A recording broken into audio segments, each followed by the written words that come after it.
Welcome and hi everyone. My name is Bruce and I'm with my friend Khymerion tonight. We're back in our usual digs, the room of much distress and lots of paperwork. How are you tonight, Kai? I'm doing great. Good, good. Did you have a good Happy New Year? It was a good New Year. Actually managed to stay up to it to the end of it. I fell asleep about 9. That was how I knew I've turned into an old man. It wasn't anything else that happened. I realized I'm ancient. I'm now ancient. Eh. So not Tiamat is got another head almost complete. Ooh.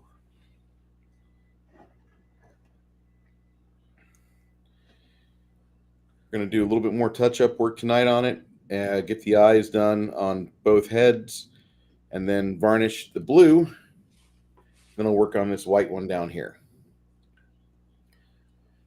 I This don't one, use miniatures, but when I went to the game store, I was like, I need to buy one. I'd buy one to paint. So oh my God, is that a Whiz Kids or is that a? that's the WizKids Draconic Juggernaut or something like that. I don't know, but it was a good. That's a good I looking wanted it pick. because I wanted to paint him up in just as a pretty cool looking bad guy. So I like that a lot. Hey there, Soy Base Jeremy. How you doing, sir? The Crafting Gamers in here as well. Hello, sir. And Six Nations 31 King says, my driver update just finished in time. Me and Kai had to talk each other through some things, and the much discussion of the VARC, we'll discuss that later. oh yeah. I like AC7. I do. I need to get back into Armored Core 6 again, but like the 3 times I've played it, that big boss at the end of the prelude just kicks my ass. Yeah, he's got a dragon bone. Yeah. This fucking thing's huge, dude. It's like Seriously. definitely was going. I'm definitely going to go for like I don't know. Went back to my go back to my WoW roots and do this like a Black Dragon flight. Like one of the major Draconic generals, so that way I can have something badass as a villain to run around with. So,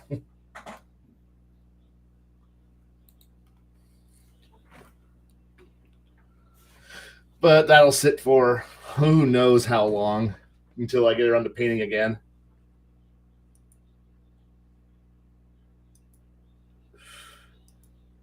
I'm debating on that. Sorry, I was like, wait a second. Let me make sure they didn't add the F-111 on the DLC of this yet, and they have not yet. No, that's a, the thing is that I don't think they would ever put that in there because it's not because Ace Combat's always about being a dogfighter. They don't Mm. really give you a whole lot of in the ways of any form of bomber really. Like occasionally they'll give you an A10 to play around with, but you know, but they don't give you like. So this is the reason why you won't see the A6 intruder is because well, it's not a gun, it's not a dogfighter. It's a bomb. It's an ordnance truck. it does it gets in, it launches, it drops bombs or drops whatever it's carrying, and then leaves. It isn't this cool, especially since it's Ace Combat, so you know it's going to pull out the anime super fancy sci-fi stuff by the end of it. So it's like at best you might get some early aircraft, and and then they're going to introduce all the mid '90s, and then maybe every once in a while the F-22 will show up, and I don't know, maybe they'll throw a F-35 in there, and they'll throw in some funky Russian plane, or maybe that's about it.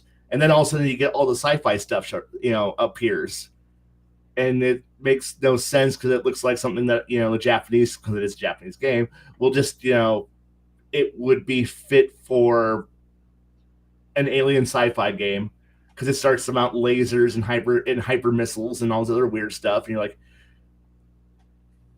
and then there's the players who are like, you know what? I'm just going to continue to fly this trash plane I really really love, and I'm just going to continue to fly this thing until the end of the game because you really don't have.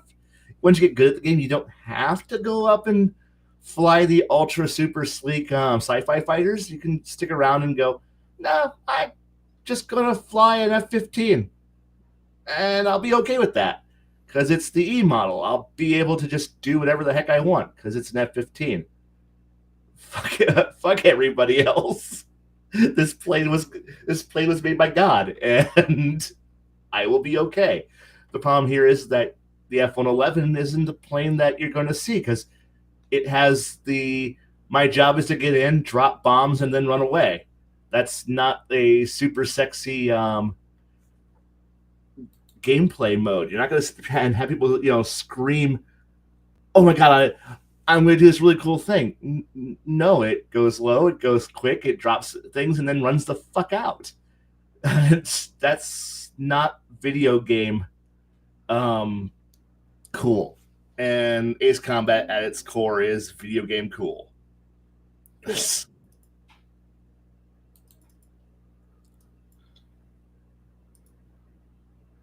I honestly wish it would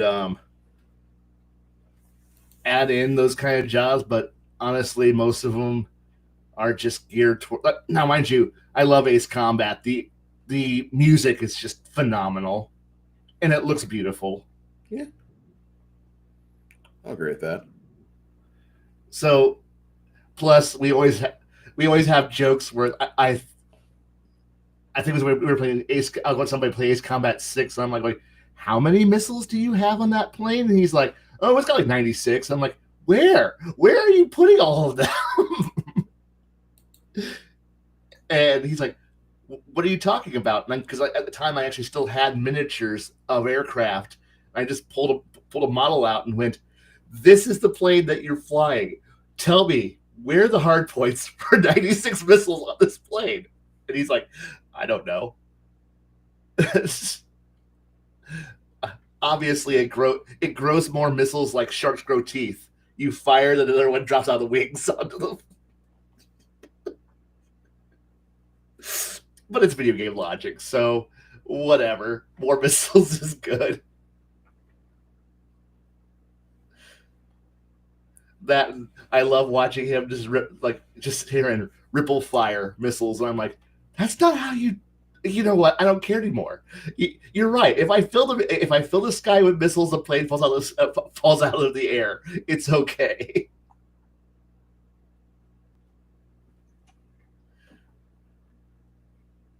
But hey, it's a video game. We don't ask questions. It's just because where's the fantastical fun of having one guy having you and a bunch of other planes do one or two and then run away, and then not run away but go turn around and leave.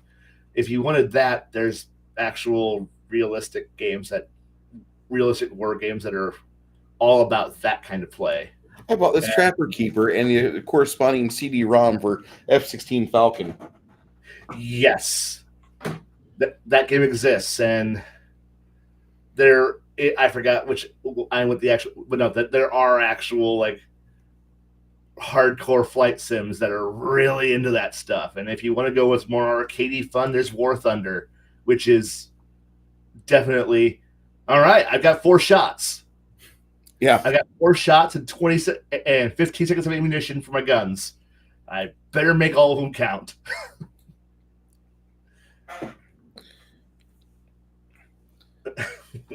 this mouse and wheel is my death dealer. I play this. I don't use this for Ace Combat, but I will use it for Quake all day, every day. Yep. No surprise there, right? It's Quake. Oh yeah.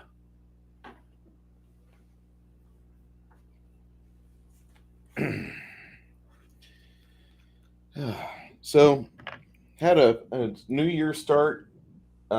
Supposedly, we get a new president in 9 days. I don't know if that's going to happen or not. We'll see. Everything keeps getting weirder as we get closer to it.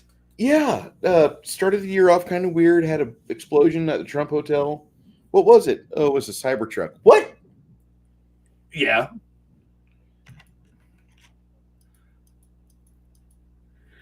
And this year hasn't figured out chill now at all. No, it We're won't. it like I'm kind of flummoxed. Like we could use chill. Oh no, you're not getting chill this year. It's all about the patriarchy.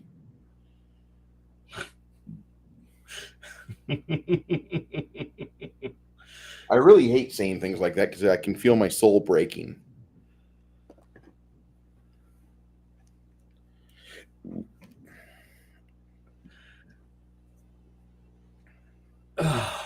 I wish I had a better response to that.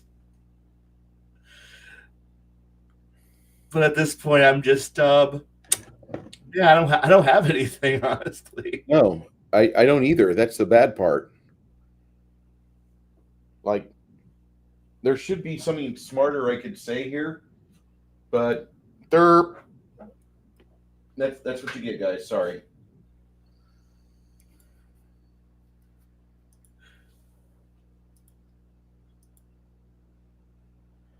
How are your Saturdays looking? Are they still the same schedule? Yeah, Okay. I would honestly I have to every other Saturday off, which is today, but I do a lot of my Other all the stuff. things I put off, for being an adult on today because it's like my one day. So I don't blame you.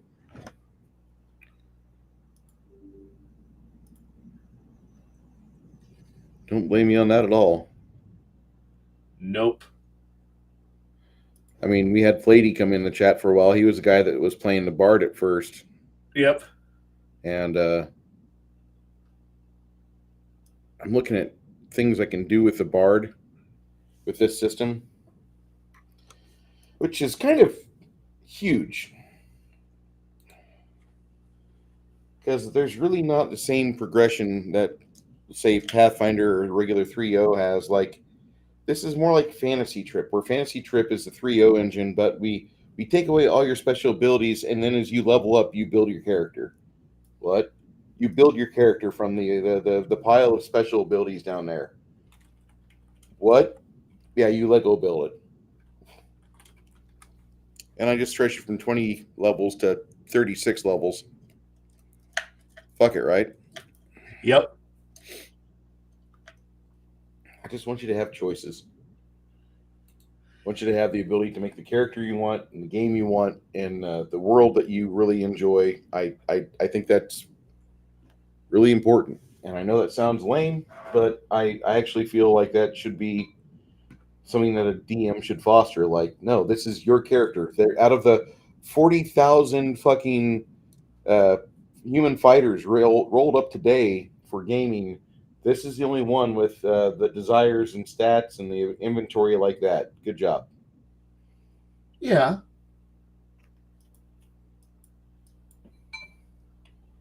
As much as I would like to have list everything you own on this two-sided character sheet, I don't see that working out for like DMs or players alike. I don't. I see people getting like pissed because they're like, "Well, wait, I have a home. I live with my parents. They have these things." Okay, well, you don't own them. That's your parent stuff. But if I need to use it, I just go use it, right? Well, yes. Well, why are you making me write on my inventory? It's my parents, and it's at their house, you know. And I can see that. I can see that where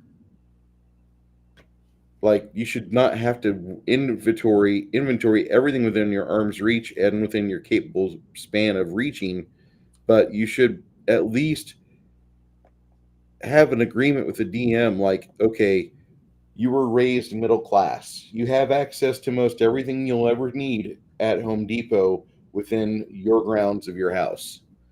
And if you don't, one of your family staff will have it. That sounds more reasonable.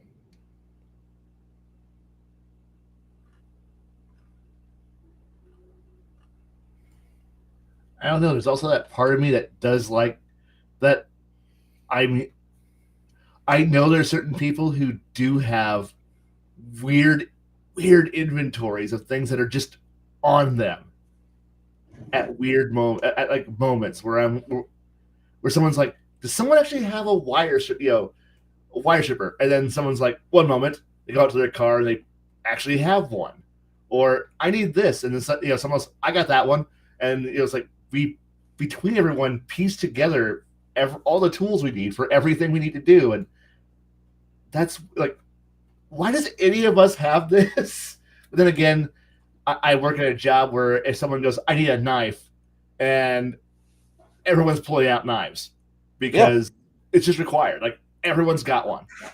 yeah. Like I got to go out sometime this week, and I got to go buy a Leatherman and a pocket knife because that's just one of those things that you should have on you. Yeah, like I don't carry one at work, but it's in my drawer. Where it's like I have a drawer that's full of you know basic tools, a flashlight, a screwdriver, a multi tool, various small components that are all in a convenient place, right where I can get to it in fast order. Like, yeah, I'm not carrying it because I don't want to carry a tool belt with me at all times, but it's within a 2 minute reach. I can get to it fast. But I also know there's people who got like the emergency car maintenance I roll in their trunk where it's like, well, roll out the tools and there's all your wrenches, your sockets, your screwdrivers, and all the common sizes. Yeah, he doesn't. Yeah, he won't have the really weird stuff. He won't have the hones for cylinders. Yeah, he doesn't have all that shit, but he's got enough to do 85% of the repairs you need to do to a vehicle just in a bag. Like it just rolls, unrolls the canvas bag. It's just his toolbox, his tool bag. Yeah, but it gets you everything you need to do most of the work you need. I'm like, fuck yeah, all right, man. And that's kind of what I want in a game. Like I'm pretty certain whenever the players have a situation where there's something broken, for the first couple levels, I'm not going to force them to be CVs and suffer ballista fire while they're trying to put a fence up at the border of where the orcs land meet the fucking human land. But I can see later on, like around level 4, around maybe level 7, like you are going to have some harrowing situations trying to set up things while the bad guys are within the theater.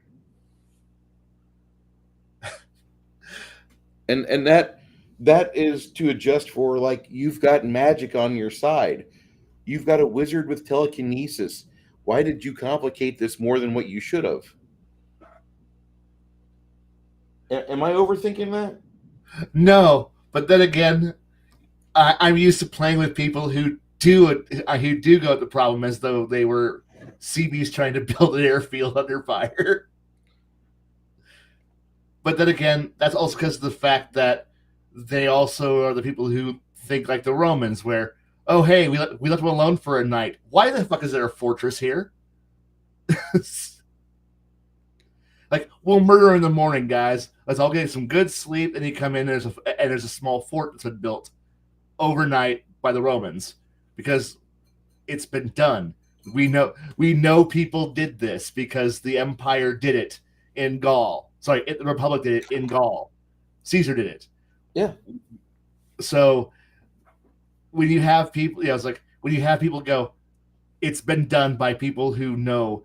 I like, we know it's been done, so therefore my character should be able to do it, or my character should be able to organize minions to be able to rapidly produce a fortified position quick.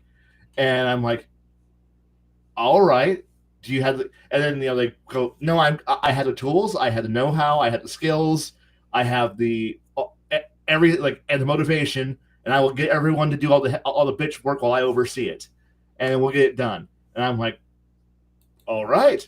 So yeah, I'm used to players going into building trench works or fortresses or building or palisades in rapid order to just do the job because when the same guy will give me a lecture going, no, they had a similar battle in the east, in the east along during the wars of the Senate, during the Pompey, during Caesar, Pompey, and all that shit. And it was like after that where they had entire fights that were just building walls through Greece, and I'm like, oh, okay. And then went through and found out, no, he's not lying. That's actually what the Romans did. Fantastic. And so yeah, I'm used to players. So I'm used to players attacking problems as if they were CBs. So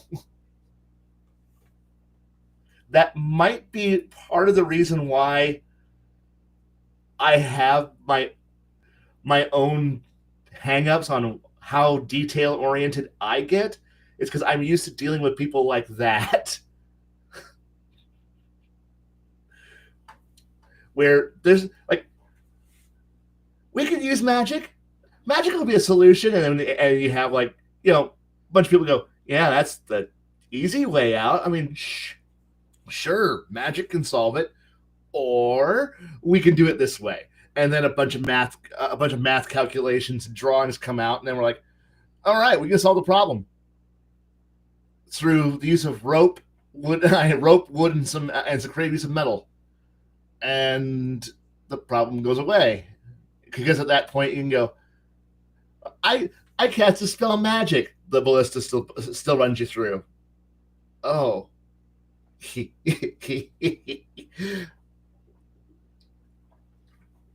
you don't depend on magic, you can't. The GM can't pull the rug out from underneath you by going, magic don't work in this area no more, so all your plans don't work no more. Why? Because magic don't work no more. If you depend too much on magic, the GM will just go, and then God gets angry and there's no more magic.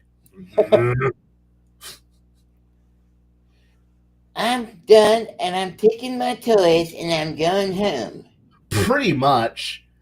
I've seen too many poor GMs do that kind of shit where they're just like, and then the god of magic, or there's a warp storm, or there's a magical nullification field, and you can't use any of your tricks, any of your cool tricks because we're in a zone of no magic allowed area, and most players are going, well, what do? I don't have any of my cool powers. Then you have a bunch of people a group of players who sit there and go, I've been preparing for this moment the entire campaign. And then they pull out all of their James Bond levels of weird gadgetry, and they assault the idea because this partially develops from the idea that we had a lot of GMs who were going, well, we just use detect magic to be able to, because players are just bathed in magic items, or they have enchants going or illusions going,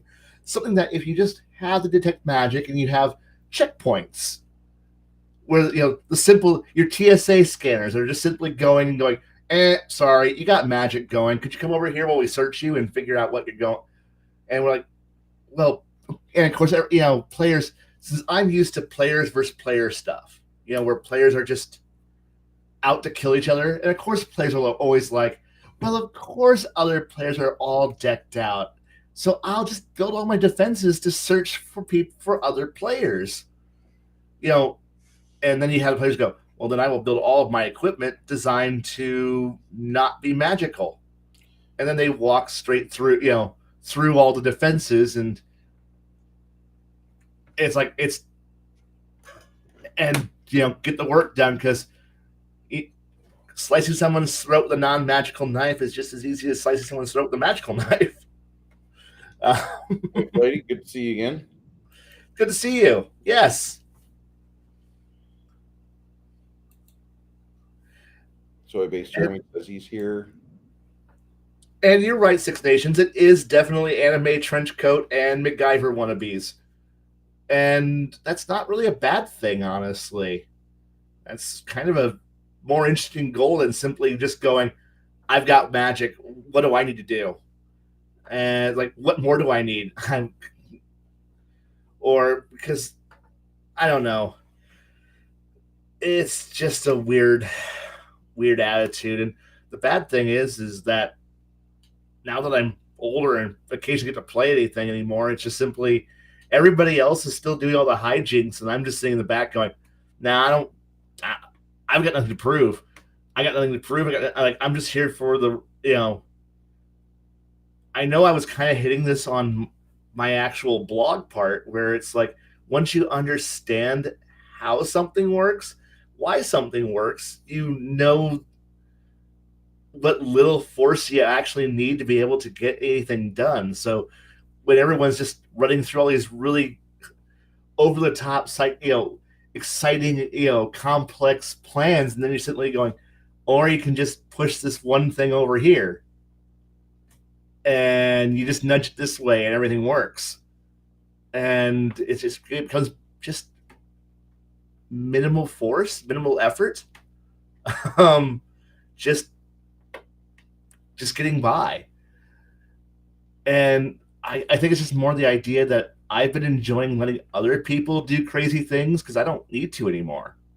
I don't have to. I think it's why I've been liking the idea of the point and click. Like, look, I'm just here to be the party designated marksman. My job is just simply here to point, click, and inflict damage on targets, and then just walk in the back. Hang back and take care of problems, and then scoop up clues that are left behind. Let everyone else be the main characters, because playing the support character is kind of more interesting these days. But that's only because of the fact that the chances of being able to do anything high concept is really not going to happen. I mean, because like when I listen to people talk about gaming when they're streaming, it seems so. I don't want to be insulting and say basic, but basic. And since I have to deal with mostly people who are new to the concept, new to the hobby,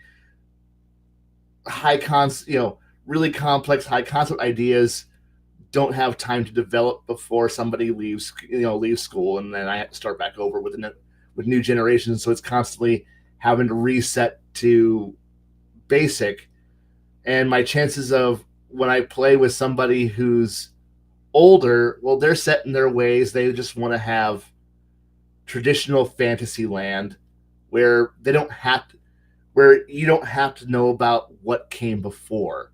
There's no need to explain.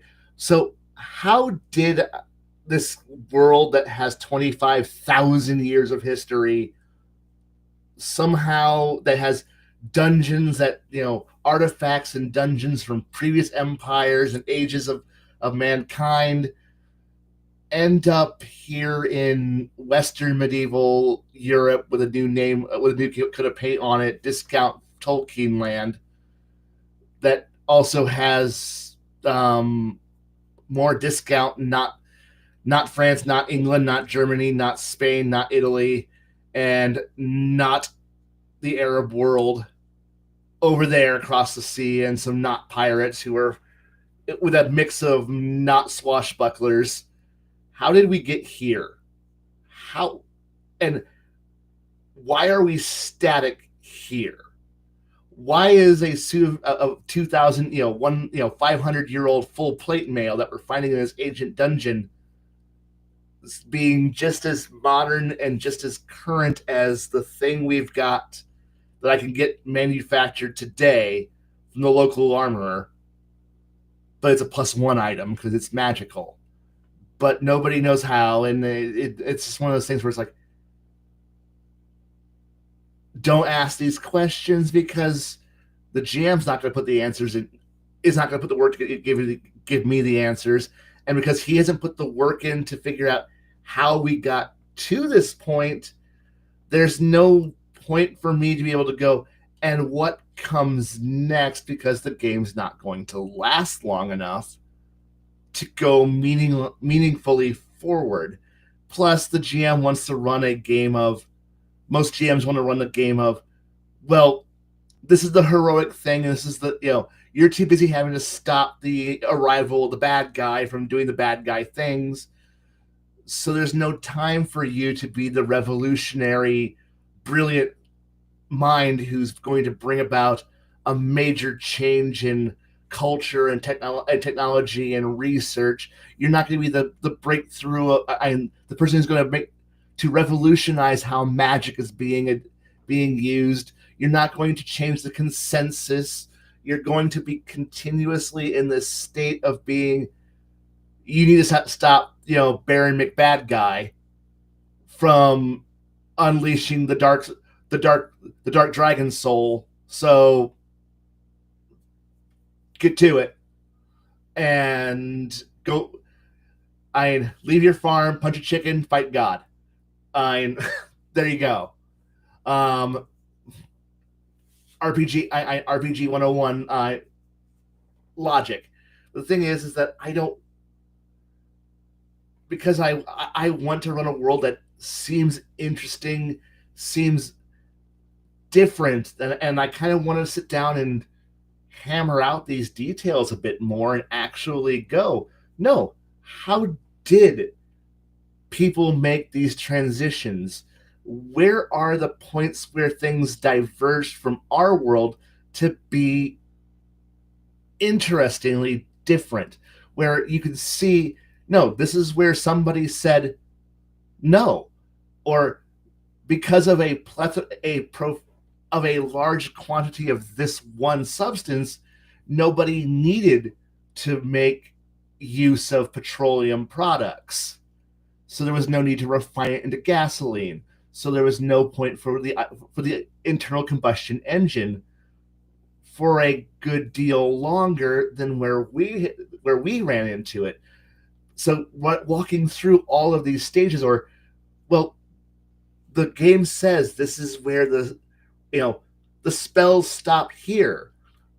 And I'm like, then why does the spell stop there? Well, because that's what the book, and that's what the guy who wrote the book said the spell is. And I'm like, then what's preventing somebody from producing a level 2, level 3, level 4, level 5 version of that spell? Well, nobody's done it. Then what's preventing me from being the guy who produces the level 2, 3, 4, 5 version of this, or producing variants on said spell that expand what it does, either increasing speed or increasing range, increasing damage, increasing area of effect, increasing what it does, increasing its potency, figuring out how to reverse. And because this has been one of those things that yes, Six Nations, that's definitely true. But the thing here is that I like the idea deep down of, this is why I've been moving away from the traditional D&D magic, where you have levels and slots and other things.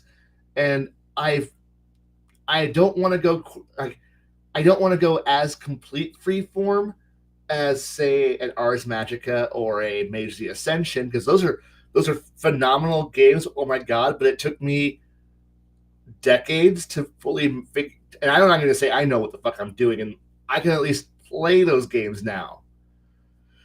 And I know that Spheres of Power is a fantastic system for, and the Spheres of Power system is a fantastic band-aid to the D&D engine to make Magic more interesting. But I think where I'm kind of wanting to go at is definitely a more, if I could just hybrid together all the components that, take the Sphere system and mix in some other parts where I can just slam it together and maybe produce a little bit of, and then steal a little bit of Wheel of Time's, Yeah, real time with the channeling system, where it is quite possible in that game to over channel, to go beyond where your limits are. Yeah, you're a four. I'm gonna D&D. I'm gonna use D&D to scale because we all know it. You're a 5th level wizard. You shouldn't just simply be 2 fireballs and then you're spent, where you light a cigarette and go, "Oh, that was good. I'll see y'all tomorrow," and because you're done. I But at that point, going, well, I gotta wait 2 more levels before I can get a 4th level spell. Like, no, you have the potential, you have the knowledge, you should be able to, risk it. Risk the power to be able to draw in more power than what you can hold on to. Push yourself to take physical damage or worse, mental collapse, or some kind of long lasting. Yes, and channeling and burnout is such an amazing mechanic, and it's why I have a copy of the 3.0 wheel time rules.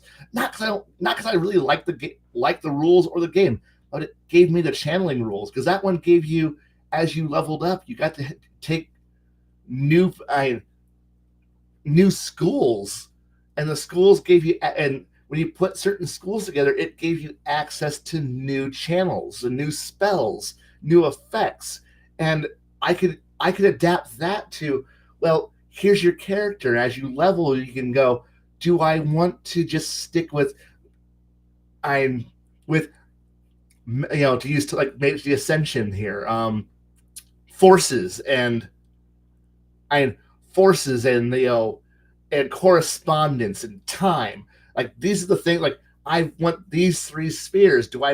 As I level up, do I want a 4th sphere? Or do I want to refine my ability to use the 3 that I have?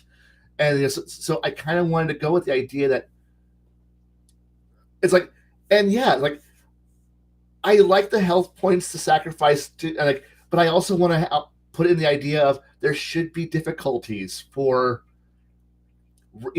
something that you've practiced, that you've worked. You should be able to just snap off a spell, or you should be able to assemble one, or assemble one on the fly, or you can spend time and build something some massive spell, where because we're used to playing everyone's favorite universal game or some variation upon it, where it's just simply, I have a spell list, it's all I can do. No, wait, but I know how to say, be a fire element.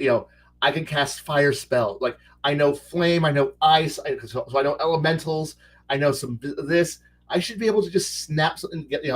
This is where I kind of want to have spellcraft.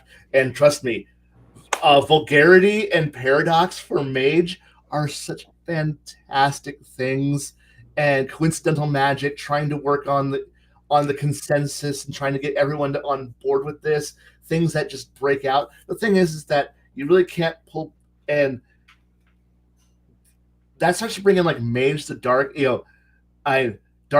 Mage Dark Ages. That's a fun world. But that one, you earn Scourge, and it's so scary and so hurts.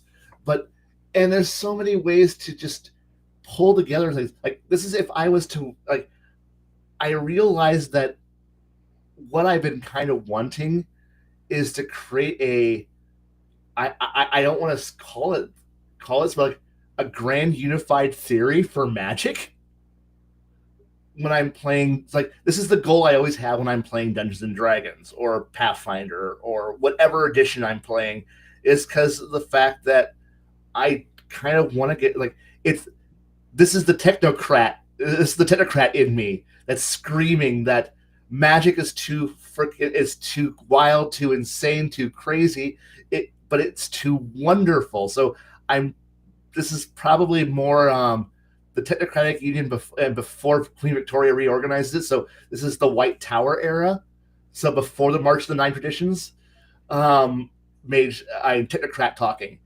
But it's the idea that because I don't like the idea that, because there's especially in Pathfinder 2 and Pathfinder 1 and some of the later editions of D&D 4th and 5th, where you get to see spells being universal spells, being able to transcend the classical arcane divine divide, especially when they started giving us which they broke the divide now into the arcane, into the divine, and into the nature branch. But you see spells that are now breaking through and are now part of different trees. So it's like, wait, so there are ways of duplicating the effects through, like, it's one of those things where I would want to try to, like, I would be so interested in, like, to see that the idea that what we're looking at the age that when you're playing Pathfinder is that Pathfinder or D&D or just doesn't matter what version of D&D, if you have the arcane divine divide in your game, it's this idea that magic is still confusing, it's different, it's unknown, it's just wild, and there's nobody who's figured out anything. And it would be interesting to play a character whose ultimate goal is to go, I can do what God does. Like, it's at one point I was like, it's all magic, it's all mana, it's all essence, it's all quintessence, or it's whatever. It's the idea of climbing up the Arete chart and getting to that point where you can stare down, in essence, God, and go, I can do your tricks.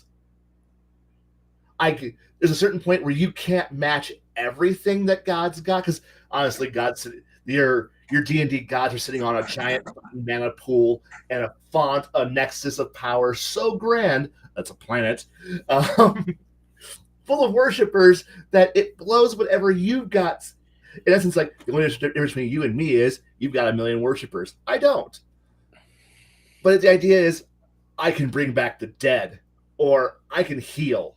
I can do almost all of your parlor tricks. And if you give me time, I can match most of what you do. In fact, most D&D wizards a lot of D&D wizards are even sitting back and going, like when God's like, I created a planet. So what? I created my own demi-plane. What do you got, bitch? The rules are different on my world. And at that point, you start going, that's starting to sound a lot like Amber. Where, hey, I'm going to go find my own shadow with hookers and blackjack. And it's one of those things where it's like, well, what's preventing somebody from putting together all these things? And then, but hiding behind the idea that it has to be, well, no, it's a god. He just did. And then you're like, but it's just mana. And trust me, that, like, what's preventing me from going, like, well, it's druidic nature magic. It's the power of nature. And I'm like, I can literally conjure whatever I want from thin air. I can grow. Well, no, it's all, I'm going to now multi-class, so I can go, no, I understand, like, I'm going to play a druid wizard. What? I'm going to play a character who's just sitting here and goes, all right, so this is how nature mana feels, and this is how arcane mana feels. It really feels kind of the same. And start filling together and then creating the grand unified magical theory, and then, teaching it and going, in essence, change the consensus to, it's like, it's only confusing and scary because nobody explains anything. Nobody writes shit down, and nobody teaches anyone. It would be interesting to have somebody who could just sit down and go, no, magic has rules. Here's the rules. Yeah, it's phenomenal. Yeah, I can bend time, warp space, teleport myself, create dimensions, and transition. It's more fantastical than the world will ever be. It's magical and amazing. But I also have this magical engine that runs on enchanted water. And to get the car to start, I have to go outside and pray to the car for, chant to the car to wait to start it for 10 minutes. But that's a cool idea, though. It's like, it's loud. It's loud. It's annoying. The runes I don't like being woken up. But it's the idea that you're just sitting here going, okay, I can understand that. But then again, there's also there's so many different ways to do this. But too often what I'm going to run into is just pick some spells from the spell book and stop complaining. Or I want to have a spellcaster who, like, I want spellcasters to have like 3 spells and then that's all they do all day. And then, they have to be like everybody else. And I'm like, that's not cool. It's not mad. Like, I don't want to say cool. It's like, that's not an interesting mage. I would have literally no motivation to play a caster if I only have like 3 useful spells. Now, mind you, this is coming from somebody who plays sorcerers a lot because of the fact that I don't want to deal with spell books. And that newer editions keep making the sorcerer better by expanding how you can be a sorcerer. But and those are definitely good night, lady. Have a good day. Have a good night. But the idea that, but the thing is that they have they only have like 6 spells, but they have a whole lot of uses of those 6 spells. And they have cool abilities that can warp and twist them. I guess it's just one of those things where it's like, I want to almost take that and merge it with other things to make a better caster, because I want something more interesting than simply, I better hope I can guess what the GM is going to do. Can I outthink and out-trick the GM and pick my spell list just perfect so that way I can actually not be useless? Or do I just say fuck it and pack only nuclear grade weapons and a teleport spell? Because I've seen too many players pack utility spells and then never get to use them because the situation is never right. Or they've figured out that I'm going to find a peaceful solution, and then every villain's got way too high a saving throw. So you look at your spell list and go, does it require a saving throw? I better not take it. Does it require an SR check? Better not take it. Why? Because everybody who matters will have SR. Everyone who matters will have a high saving throw. And I only get 1 shot at this. So I better hope the GM doesn't fuck me by auto-rolling a night. This is my GM. This is my 1 chance of solving this problem peacefully. Make a saving throw. The GM. 95. Okay, that beat my DC save of 19. Thanks. Cool. I'm just going to sit in the back and not do anything because I'm just going to cast Magic Missile for the rest of this fight. Don't you have other spells? No. I'm like, yeah, but your saving throws are too high. I'm just going to cast a spell that doesn't have a saving throw and note to hit roll. Boop, boop, boop, boop. Because it's reliable.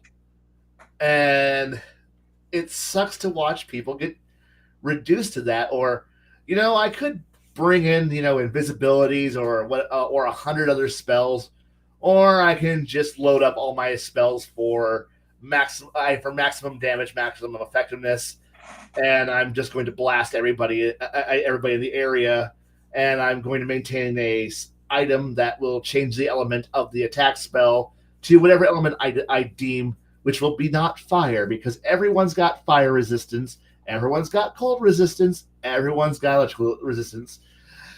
Everything I do is sonic damage. Everything. Why? Because you're not packing sonic resistance. Sorry, but watching magic be reduced to you're just the party mortar, and when your wizard has been reduced to fire support,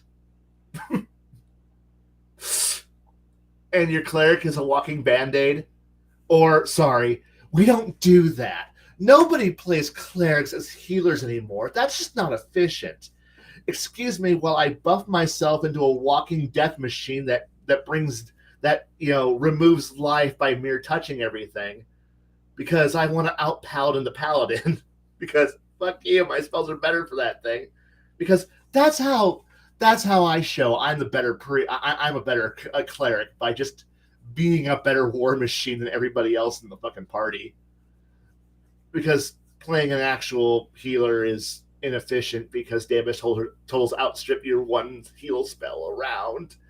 And yeah, why bother? Why bother? You can do far better. Just buff and buff and destroy. And it's just one of those things where it's like, when you watch Magic being reduced to nothing interesting, and I know a lot of players who conserve their spells like crazy, because they're all waiting for, look, we all know when we're going to walk into the weapons free zone, where, okay, guys, we know this is the generic fight, and this is a trash fight. All right, let's clear trash. Clear the trash. Clear the trash. Clear the trash. Okay, this guy looks tough. Break out the big guns. And that also feels depressing, because it's like, cool, are you doing anything cool with your mage? No, I'm hitting with a stick. I'm firing a crossbow. I'm holding on to my to my 5 spells. And that's it. Until it's time to actually unload all your firepower on a bad guy, and then it dies. I think I just want Magic to be far and far more interesting. I mean, hell, I kind of would like to just grab an idea out of Amber, and that's the idea of the linchpin, which is kind of what D&D already is when you're doing all your prep and your spell list. But the idea of being able to go, no, I want to do a major ritual spell and cast it at my own leisure later when certain points are hit. But that's also D&D memorization right there. But I guess it's just one of those things where it's like, I kind of just want to put some fantasy back into Magic, but also give it rules at the same time, but get away from it's no fun. I mean, but we're so used to just having Magic item compendiums and spell lists and spell books and more Magic books and more Magic books, and oh god, there's so many books full of spells that you can just pick. There's a spell for everything, but never what you actually want, where it's kind of just picking it and going, hey, look, it's Everett's Black Hentai Flicks spell. Yup. There's just so many weird things you can go with, and you're just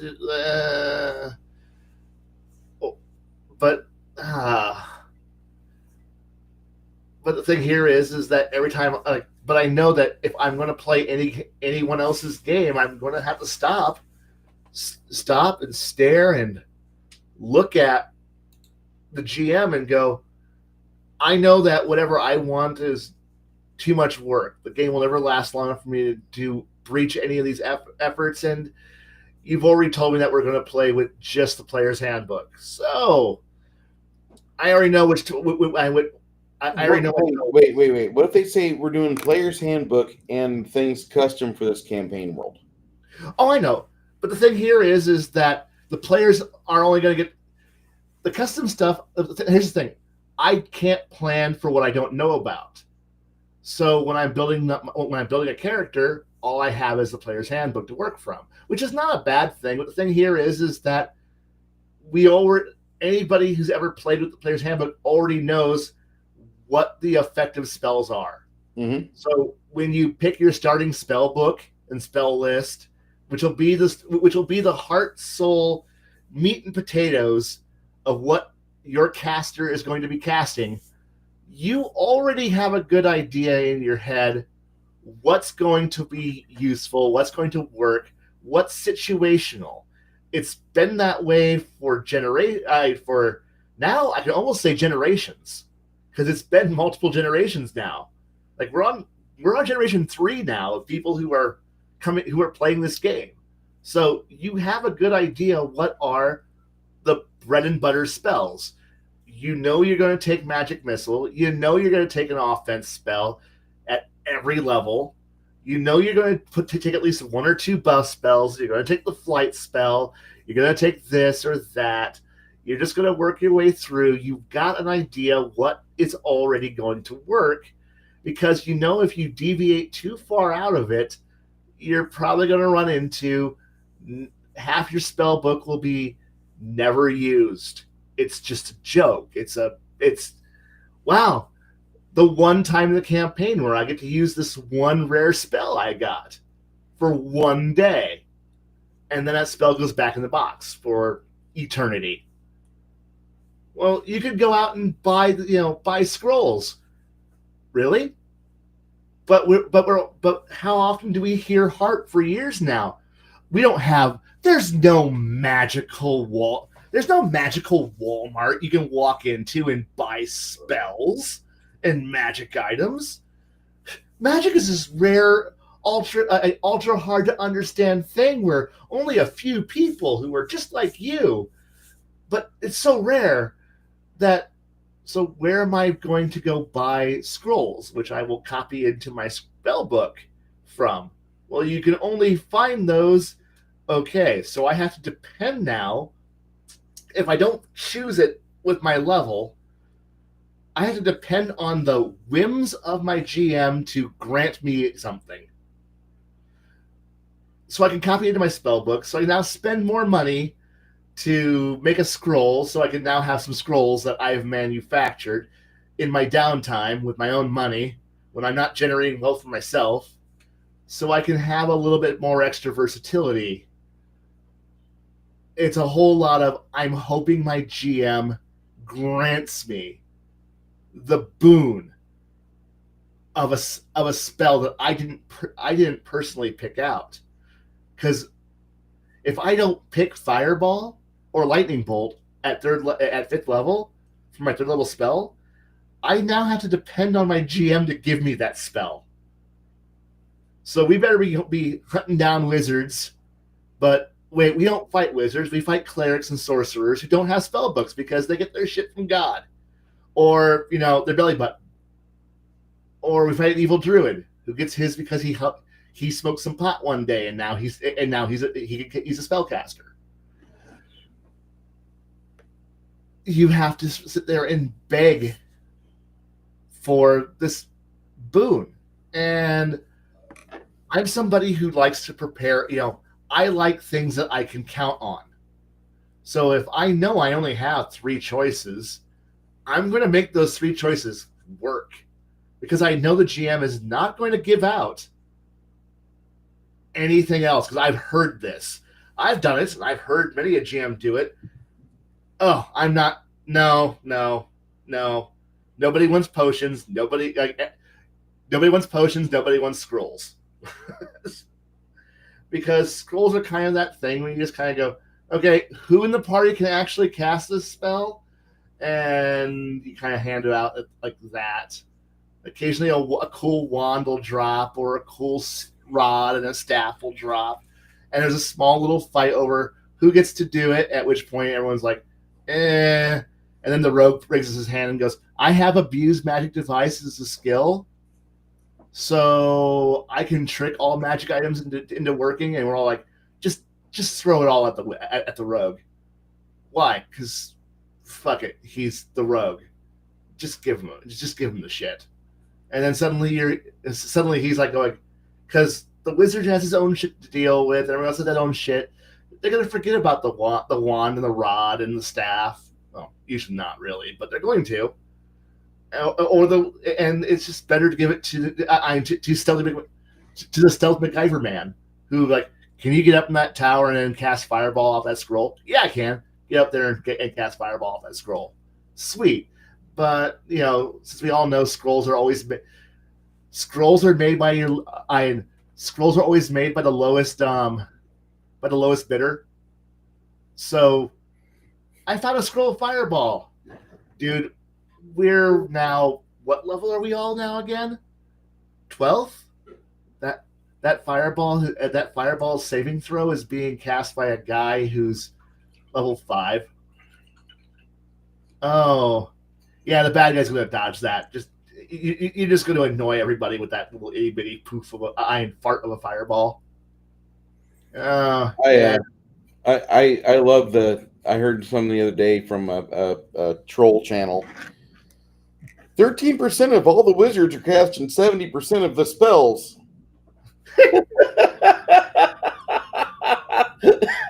Yeah, yeah, and it's like the more I thought about it, the more I started running into this problem. I don't want to say it's a problem, but it's just simply it's that realization that the potions are always the minimum level, minimum caster level. They are Scrolls never the higher level potions.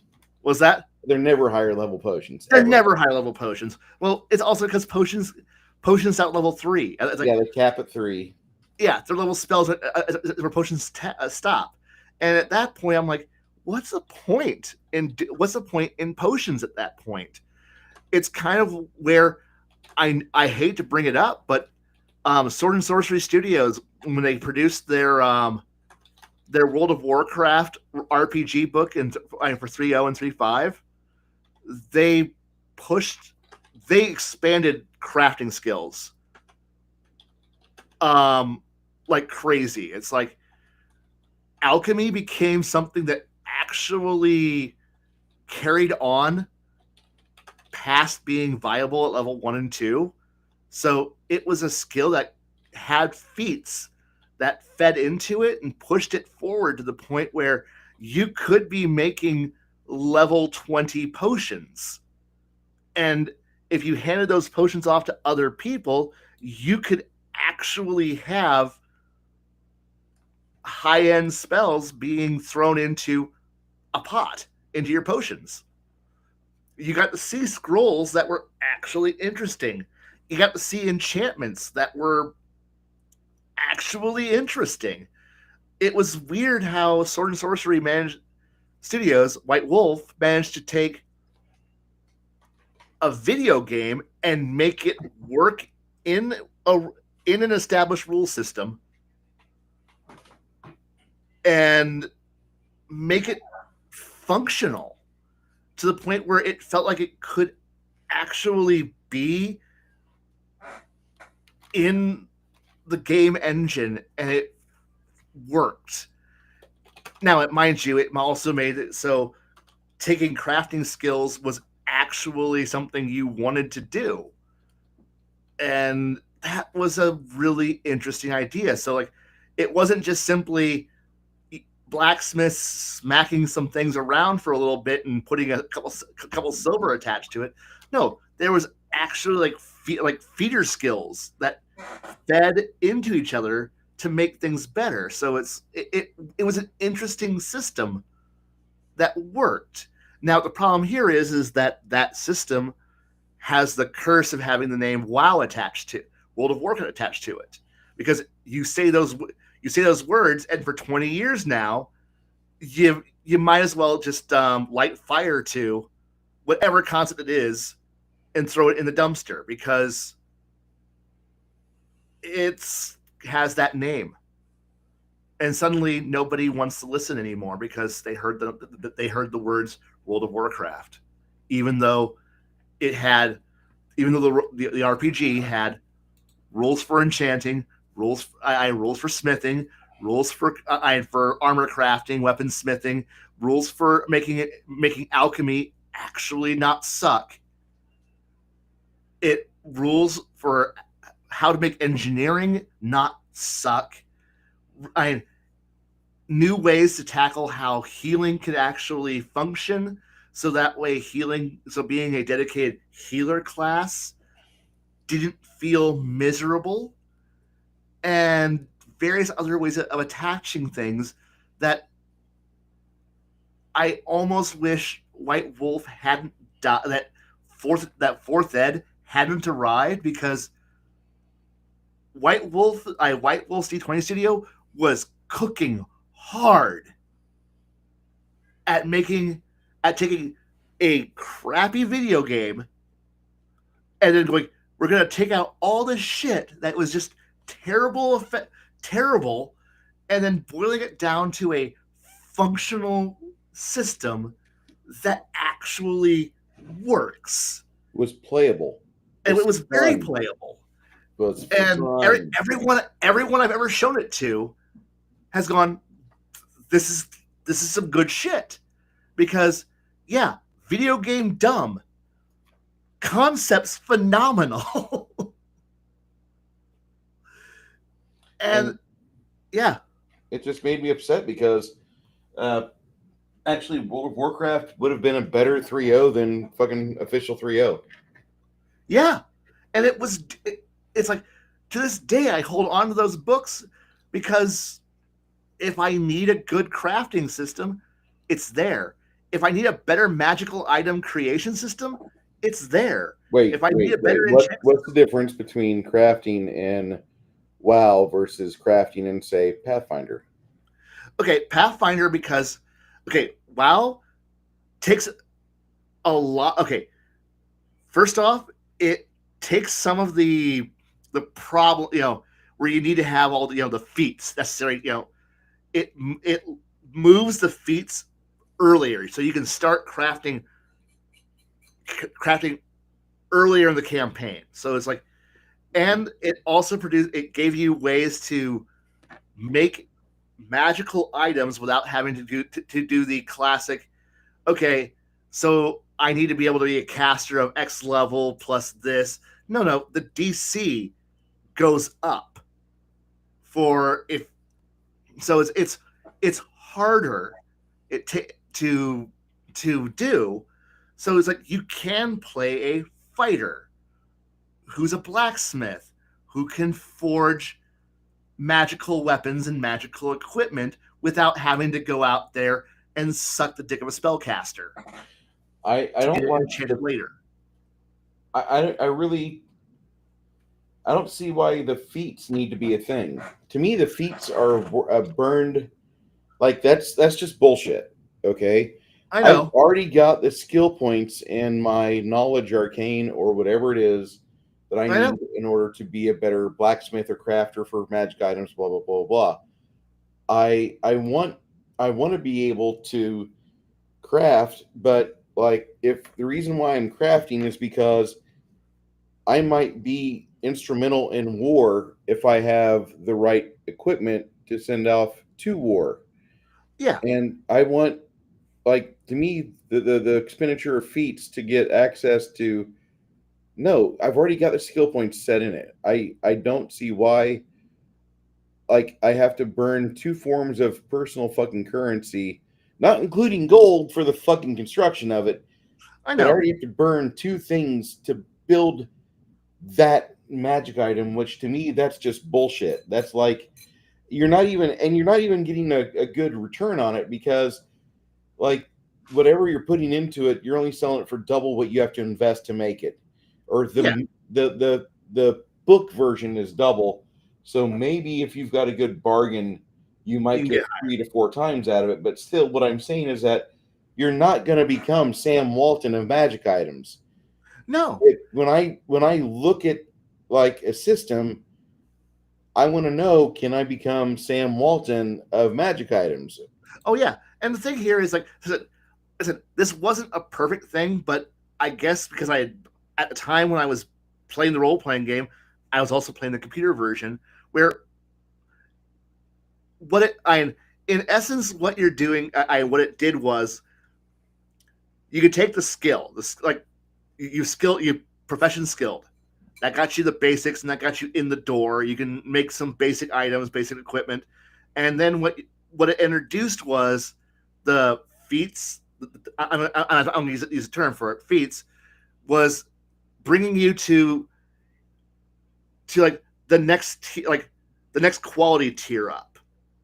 So the idea is that at a certain level, when you got certain skill ranks and you can prove that you were good enough, you moved from novice to journeyman to to expert to master, and that each of those brought a substantial upgrade in the quality and capabilities of the profession that you were working in goes up.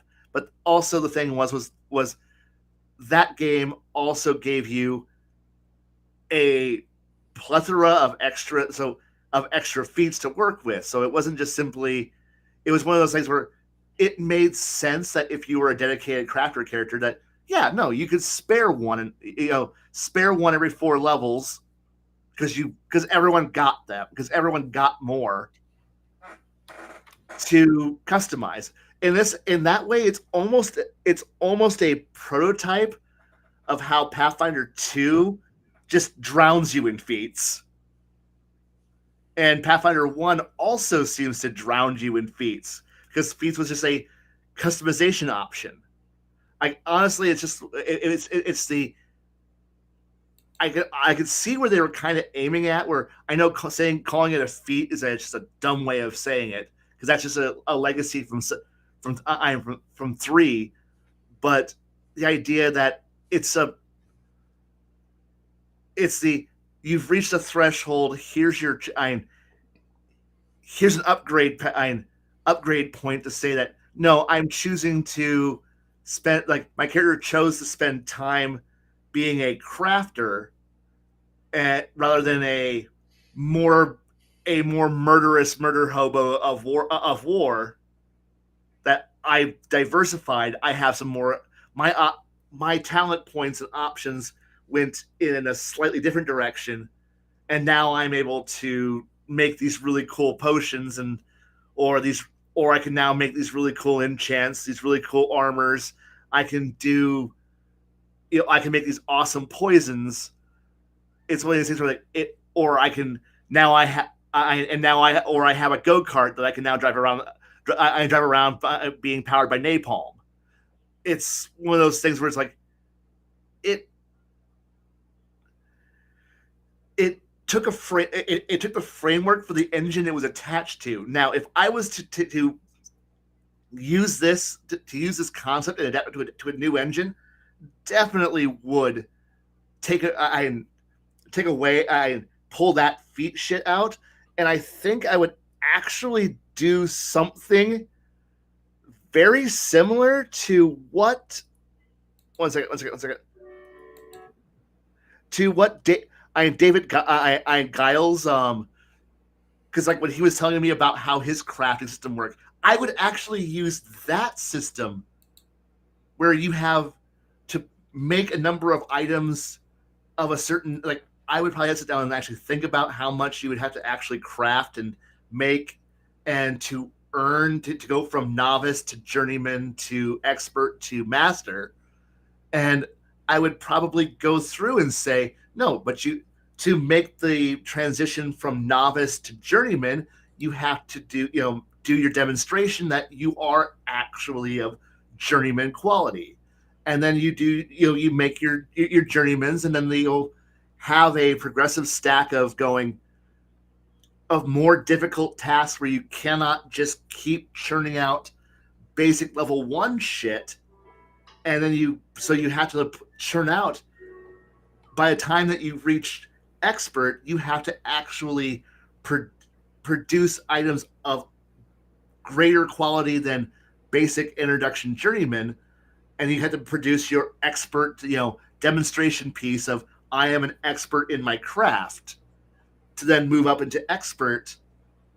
So it would be almost a mini game where you got to track it on your own, where you're kind of working your way up to becoming an expert, and then you go before other experts through a role-playing session to prove that yes, you are worthy of expert quality, or not even just demonstrate, because like I want to, because there are some people who just self-teach, but you need to be able to produce an expert quality item, and then you work your way up to master, and then you're working towards your penultimate. This is my masterpiece.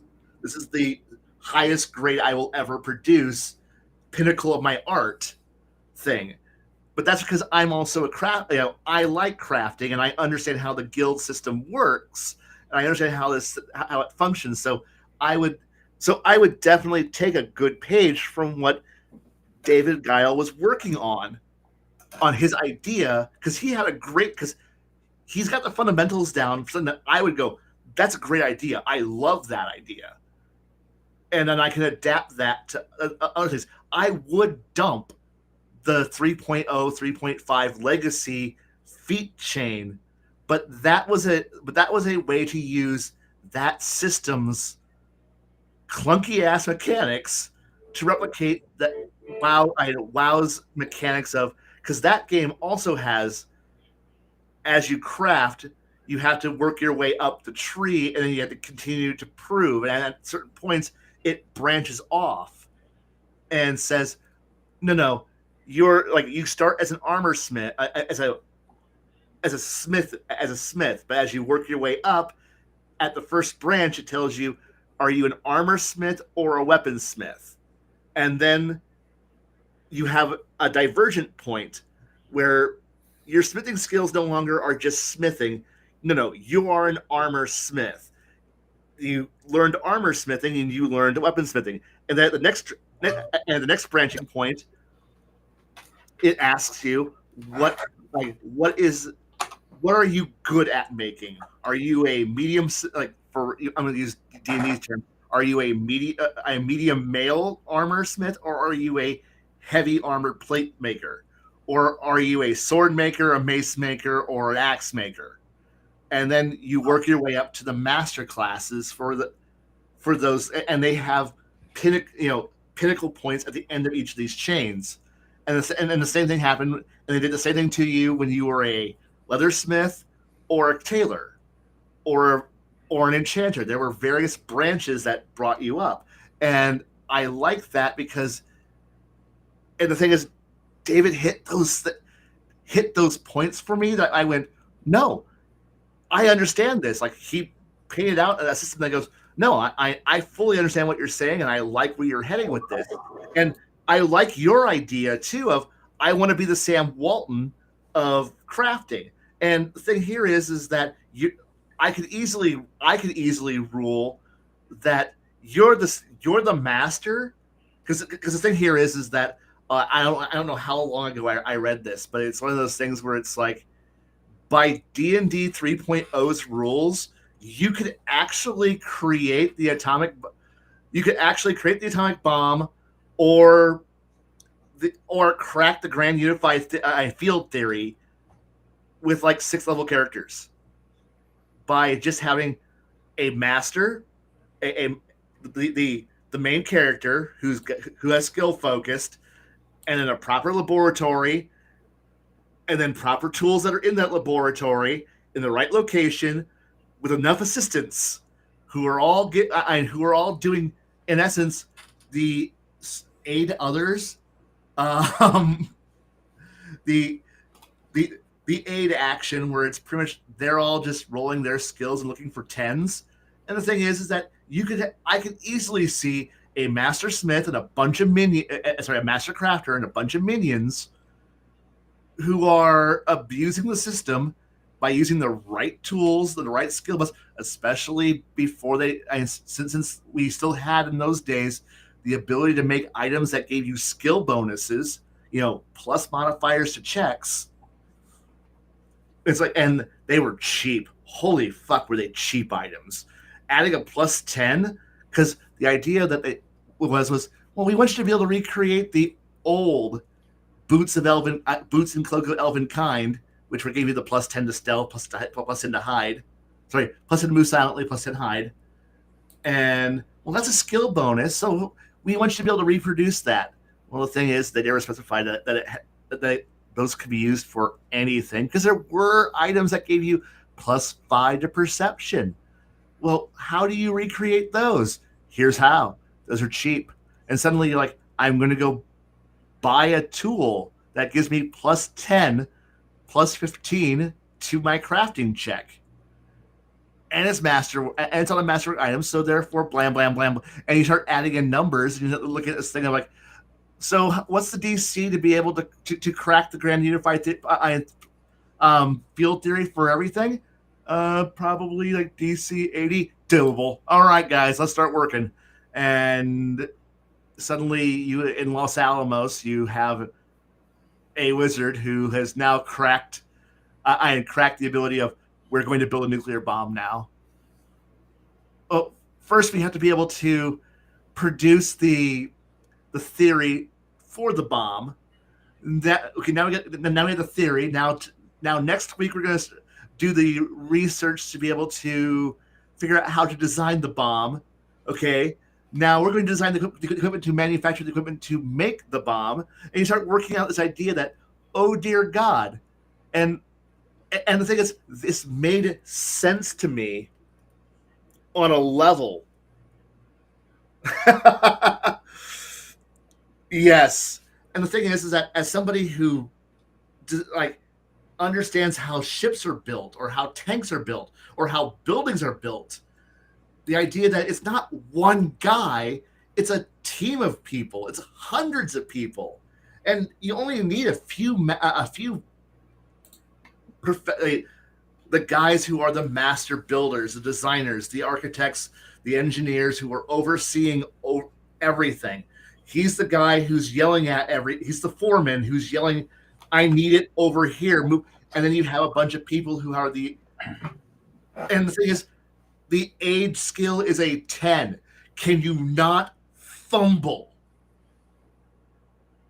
A bunch of idiots that when you look at the idea of I'm hiring a bunch of idiots, but I'm doing it. I'm doing interviews. Do they have a +1 to my to a stat?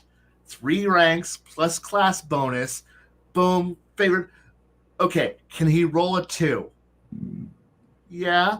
Okay. We all take 10. Boom. Now I get a +2 to all my checks. For every minion, I get a +2 to my check. And suddenly you're now looking at the idea of I have shipyards who are who are building vast quantities of things in pieces, and they're being assembled on order. And yeah, you have some long lead time items. Everything's got long lead time items. But the thing is, you start looking at components and building it in pieces. I had one guy who tried to use the engineering skills in WoW to produce one super duper complex thing. And I'm like, why are you doing it like that? He's like, what do you mean? I'm like, dude, you're a real mechanic. You do this for a living. He goes, yeah. Do you design a car? Do you design a car as one unified piece? Like, no. I'm like, good. Power plant, frame. It's like frame, suspension, power plant, transmission. And he's like, fuck. And I'm like, now you've broken it down to 5-6 individual pieces, large pieces, and it's now manageable. He goes like, fuck. Like, yes. He goes, stop thinking like a German. Sorry, it's what I do. And now when it breaks, you're only replacing one piece that's broken for a lot cheaper than having to replace the entire thing that broke. And he's like, fuck, that's actually smart. And I'm like, the people who build this shit aren't stupid. We make fun of them. They are stupid, but they're not stupid. And it's this, God, it's so frustrating about the idea that when you start to look at how things are working in there, and then I go, but I had to put all of this on a shelf. Whenever I'm going to say I'm going to role play and I'm going to go play a game, I got to put all of this on a shelf and pretend that I don't know any of this, and then put myself back down to I am a guy who digs up dirt on a farm, and I don't know anything. I done read. I done know anything. All my stuff comes from the radio. Is what church told me, and I don't know anything else.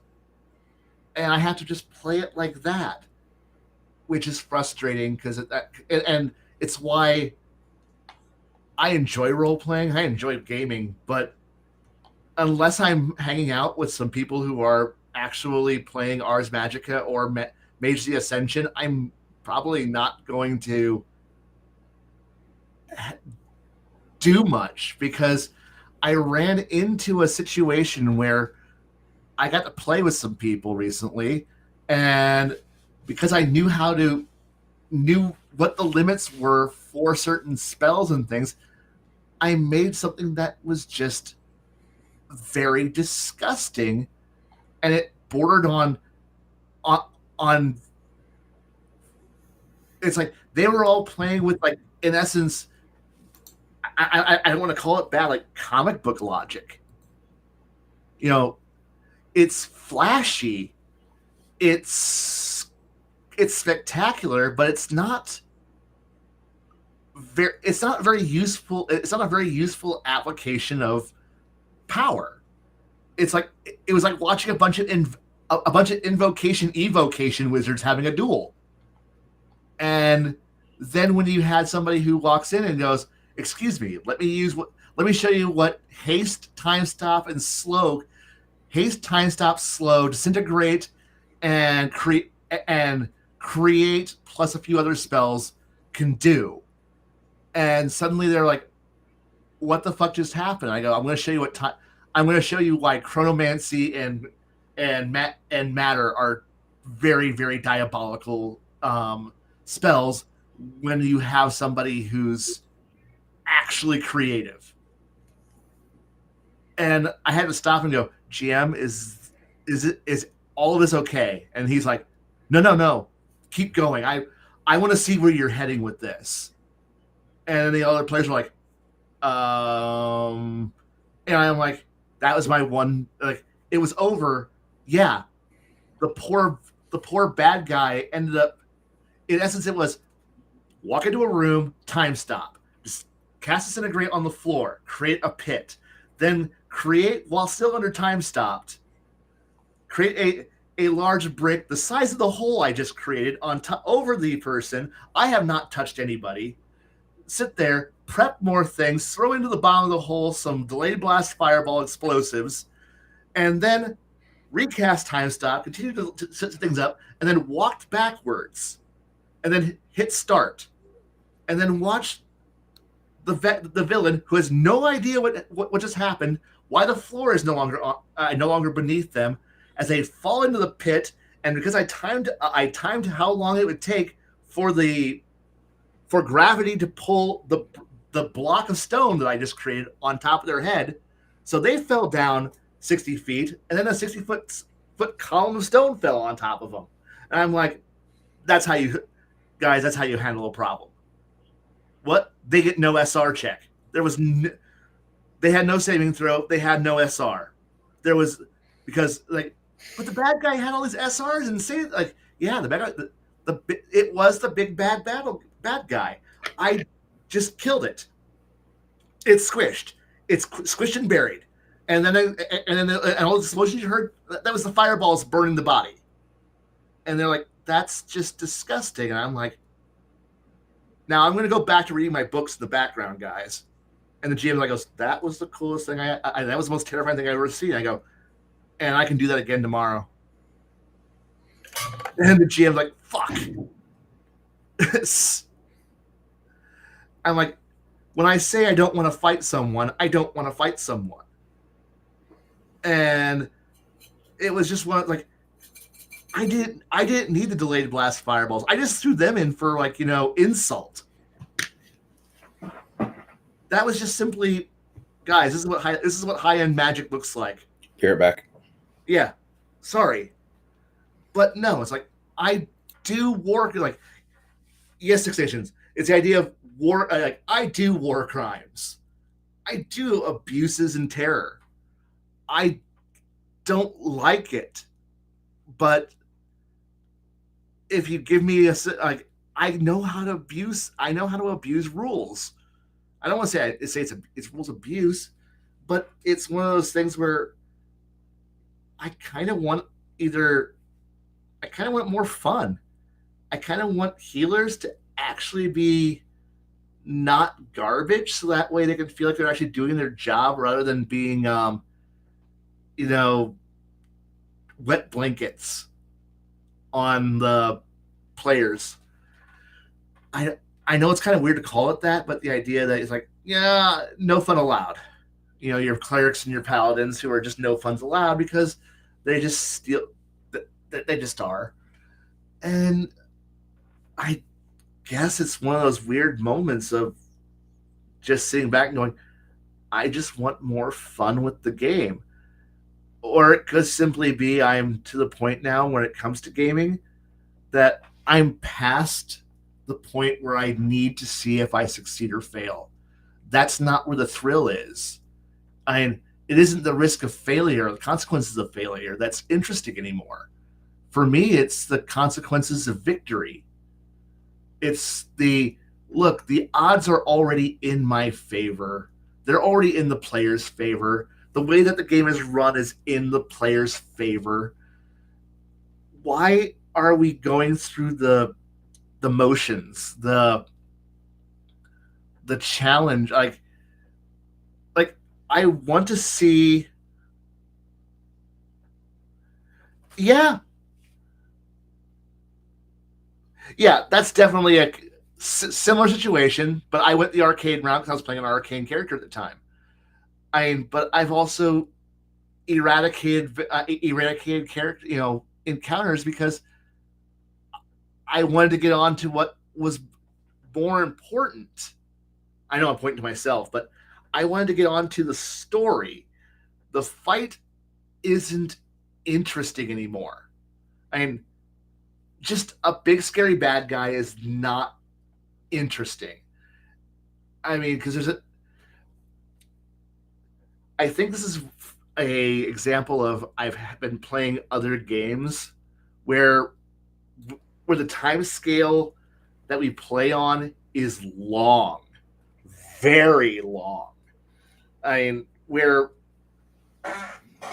it's seasons, where months pass. And so if we know a threat is out there, we've got months to put together a solution. If we want to murder something, it's going to die, especially when you have players who've been playing for a while. We already have an idea of what resources we've got at our disposal. I mean, I've got players who, because we play a lot on the kingdom scale, or we have elite lieutenants who we've drafted and recruited, who are our go-tos, our faces. Like I'm too busy to go take care of this. I'm sending you to take care of it. Where they become practically characters unto their own right. Like if you see this guy and he's carrying this amulet, he is pretty much me. He speaks with my voice. He carries my authority. What he says go, I will back him up. So we have those kind of situations. So when you have the power of kingdoms, even just like a barony or a duchy or a dukedom, I mean, Bruce, you've seen what I can throw together just for three modest-sized towns. Yeah. So, I mean, I could throw together far, far bigger, especially if I've got time to develop a town, and I've seen what certain players can do when they've been unleashed with the engine. Because I as a GM and I as a player operate out the idea that anything I can do, you can do as well, my players, because you have the same rules I do. Every rule that I use is a rule that the villains that the heroes have access to. If they choose to do it, they can. And therefore it's a nice way of saying, no, you can go, you can do this. If if I have a druid who creates a ritual that, like, I will walk you through how the druid did the ritual, what things, like, where, like, how it was done, so that way it wasn't just simply, well, GM, you just made shit up. Yes, I did make shit up, but I documented the shit I made up, so now we get to the point of where you can follow along and play the home game. Yes, HMS Dreadnought is currently floating in the harbor. Who built it? I know where it was built, how it was built, and who built it. If you want to build your own, I will give you all the equations, and you can start investing the money into it, because I had a player do that. Because I had a bad guy who had a ship, and then he's like, can I build one like it? And I'm like, are you sure you want to build an exact copy? He's like, fuck no, I don't want to build an exact copy.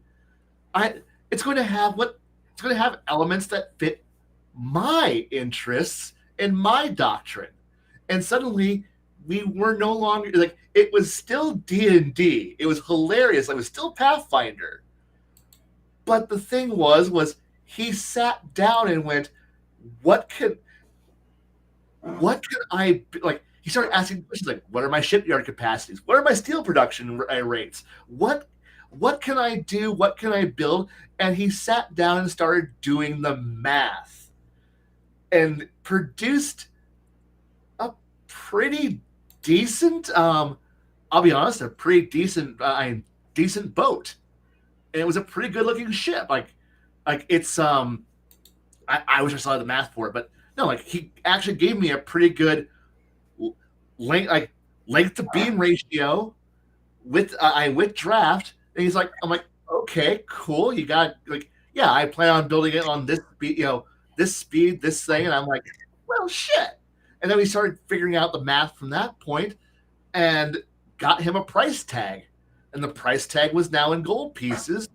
And now we can start breaking down the machine into components. And now he goes, all right, I can now build.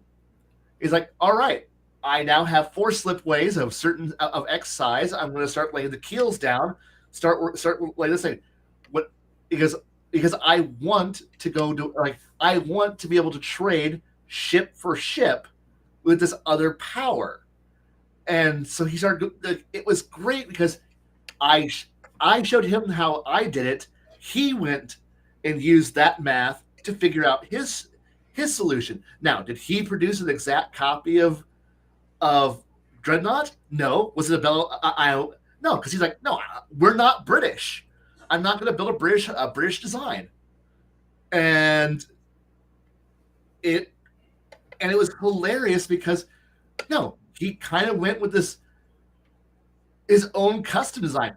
Was it kind of French? It was kind of French, but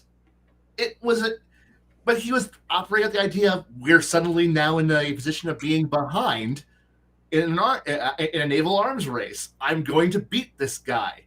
I beat this other nation by building something that was cheaper, better, and did what he needed it to do. And it was a neat way of doing it. And another player got into, wait, I can build aircraft? Well, yeah, I'm going to build airplanes. And suddenly we were now designing aircraft. And it was a nice way of going. And this was a lot, like, because I did the work. They used the tools I created. They created this fun thing. Now, was it a fuel oil powered monster thing? No. There was magical solutions to shit, because this is a steampunk magical world where that it may be the Normandy going out there and chugging out there on a fire elemental powered boiler system, but it worked. Actually, it was more like an early Italian dreadnought going out there but being powered by, in essence, bound elementals in the boilers. So that way he had to figure out new ways, because, well, it's not really needing fuel oil anymore. And I'm like, no, give it fuel oil. Why? The fire elemental will love the gasoline you're pouring into it. And he's like, okay, now I won't have an angry fire elemental in the boilers. Like, yeah, you're just because you're feeding him gasoline. And he's like, hell yeah. And because it suddenly became this hilarious thing where he's just, sorry, not gasoline, bunker oil. He's just pouring just straight bunker oil on top of this fire elemental who's just loving it because he's now getting to roll around in burning tar. And it made him the happiest the happiest creature in the entire universe. And he's like, all right, I'm going to send mages off into the fire elemental plane and go, and pretty much in like fireproof suits and like Nomex suits, walking to the elemental plane of fire, going, would anyone like a job? And he's looking for not summoning them and going, I'm binding you to my work. No, it's like, no, I'm going to send wizards out and to go and, hi, would you like to work I work a job where you get to be fed oil as food, and it's like putting time and effort. The idea that you should know who you're summoning, so that way they're not just simply being, who dare summon me? Hey, it's me, your boss. You're late coming to work. Are you feeling okay? Oh, yeah, I'm fine. All right. Just, I just need you back to work, okay? Cool, thanks. I know it's just a weird way of looking at it, but because I really still like the idea that I hate D&D summon magic. Summon monsters, the most worthless goddamn spell, no matter what version it is. Summon elemental, summon monster, summon whatever the fuck it is. It's yes. It was a Voltron moment of gaming, and it was a fun moment because when I introduced the idea that if you actually get the name number, pretty much get the name and work out a deal with the monster you're summoning, you might be able to get a bigger, better monster than what summon monster gets you. Well, that's not what the spell says. Fuck no. Start thinking about how this works. And so some people are going, so if I actually go and actually talk to these creatures, I could get a better monster? Yes. You can. Hey, if you want to actually call down a bigger, better angel, you might want to, I don't know, get their name, ask them, get an item to summon them properly. My name is Bob. Simply go, I guess if you just speed dial a monster and then it's hit. I need an angry squirrel, and then some magical squirrel gets pulled from the fairy realm, and who's like, "Where the fuck am I?" Chitter, and sees you, and like kill that guy, and it runs off. And but he's gonna be there for like what, 15 seconds, and he's gone. I'd like to give a shout out real quick. Yeah. And one of our friends is in one of my long-term, I guess you'd say we're good acquaintances. He's a very frequent poster on social media. And if you are into comics or comic book-based media, this guy's got a lot of really good content. T-Virus Terrence has been doing the game for years, and he's really spot on with a lot of his analysis. He'll go into reasons why the Green Arrow show has failed at a certain point, why it succeeded at others. He did a really good discussion about the Friday the 13th Tommy Jarvis not too long ago. Nice. He discussed the movie review of Ant-Man and the Wasp about a month ago as well. He frequently puts things onto YouTube, and it looks like he's getting ready to get ready and just unload a whole nother slew of information. I think you guys, if you do enjoy comic book based media, add this guy onto your subscription list and watch your notifications, because he does put out good content that's succinct. He's not like me, who will rumble for 6 hours on the joys of Thunder the Barbarian. He will go into something for about 3 to 4 minutes tops, and he slays it. Does a very good job. Wait, I thought T-Virus this was Terrence. I thought this was a Bruce show, not the Mer Hawkins show. Hey, hey. I saw T-Virus pop in here, and Kai needed to take a breath and a drink of water. So I'm like, hold on, Kai. I got to talk about T-Virus Terrence real quick because he's one of the long-term supporters we've got, and I really appreciate him being here. Thank you, sir. While we're getting a break in, Connell, Hey, how's you everybody doing, man? doing? Kai, I was actually thinking about trying to get a hold of you today. Oh, really? Yes. I was at the lounge and we were talking. They were talking Japanese battleships during World War II, and I was like, I got nothing. Hey, the USS Texan.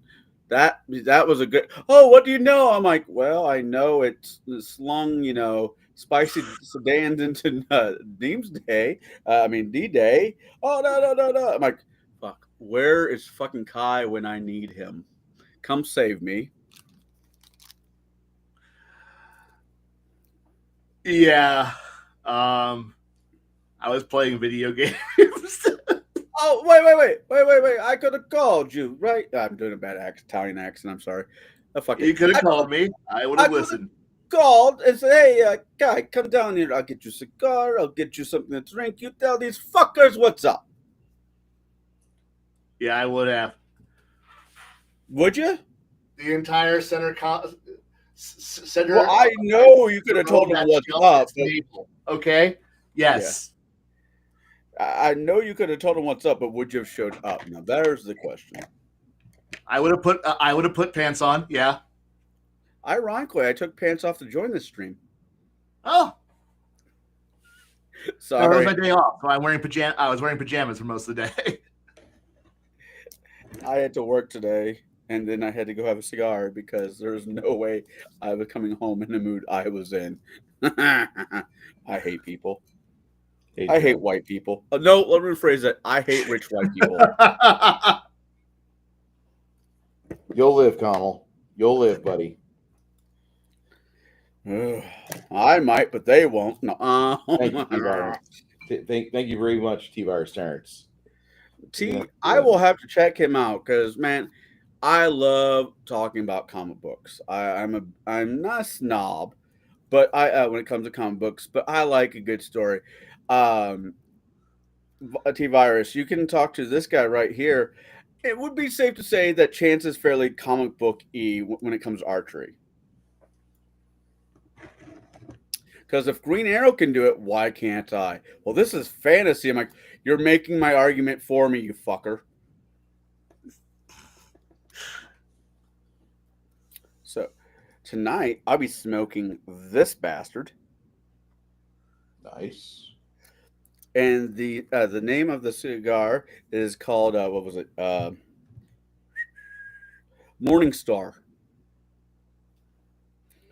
But I like what I was hearing, Kai, about the warships and having your characters' thought process and creativity evolve. Where you're allowing us to do this. Yes, I want to be a cowboy. I want to be an astronaut. I want to be a cowboy astronaut. So why not? You're right. Come on, I've watched Silverhawks. You can be. You want to be a space cowboy who plays a guitar while riding a space horse? Fuck yeah. Okay, we'll do it. Dude, Silverhawks had a westernish theme, but Bravestar did a much better Bravestar was amazing. Bravestar did a better job of being a spaghetti western in space. Tahoe is not no shit. Neither is Pekin, Illinois, but I would go on vacation in Pekin, Illinois. I'm just saying. You would or you would? I would. Are we talking okay? Are we talking about Lake Tahoe or the Japanese carrier Taiho? Neither are good vacation spots. The Taiho is not a vacation spot. No. He's making sure Connell knows this. But there's an entire fleet of coral reefs that Japan donated to the ocean floor. Okay, Yep. and the main reason for that, I think anybody who has served in sea service, they're going to tell you, is their damage control plans. They Sucked. never did any sort of pre-planning. They didn't do the firefighting training that the U.S. and others have done. And with that, McKinney drops in 10 American United States dollars for us. Happy New Year's, bro. Machiny Live is back tomorrow. We're doing something special for Mama Bear's birthday with having a Ronin Soul voice the outro. Hope Nice. you check it out. Love you, brother. Sir, man, I miss you. You are blowing the hell up. And it is so nice to see that has happened for you in my absence. I'm sorry that that happened, but we'll need to talk soon because things in my life have changed a little bit. Maybe we can do an art stream or something at some point or another. Are you changing your pronouns, Bruce? No, I'll let you know what happened. Okay. So Monday of last week, I'm at work, right? And Okay. it's 4 a.m. This is my second stop I'm doing. I'm at a place called Hat Creek on north side of San Antonio. And I Okay. roll my foot. I completely thank you again, Machiny. Seriously. You don't have to do that. You can just drop in, dude. Be more than happy to have you in here. But you can always just drop in and just drop a chat. You don't have to super chat, but you know I love you. Okay. So I'm at my job. I'm at Hat Creek and I'm throwing hoses. And as I step, my foot gets twisted up in some tall hay grass and I go down. And when I come back up, I'm limping and my foot's kind of fouled up. I don't know what's going on. And I'm like, what the hell's going on with my foot here? I'm about ready to turn 50. And my body's falling apart. What the fuck? Oh God, Bruce changed. It's your pronouns. No, we don't change pronouns here. The only pronouns are your highness. That's it. That and get my beer. Man, I know you got to run. You take care, sir. I'm loving your squirrel girl, by the way.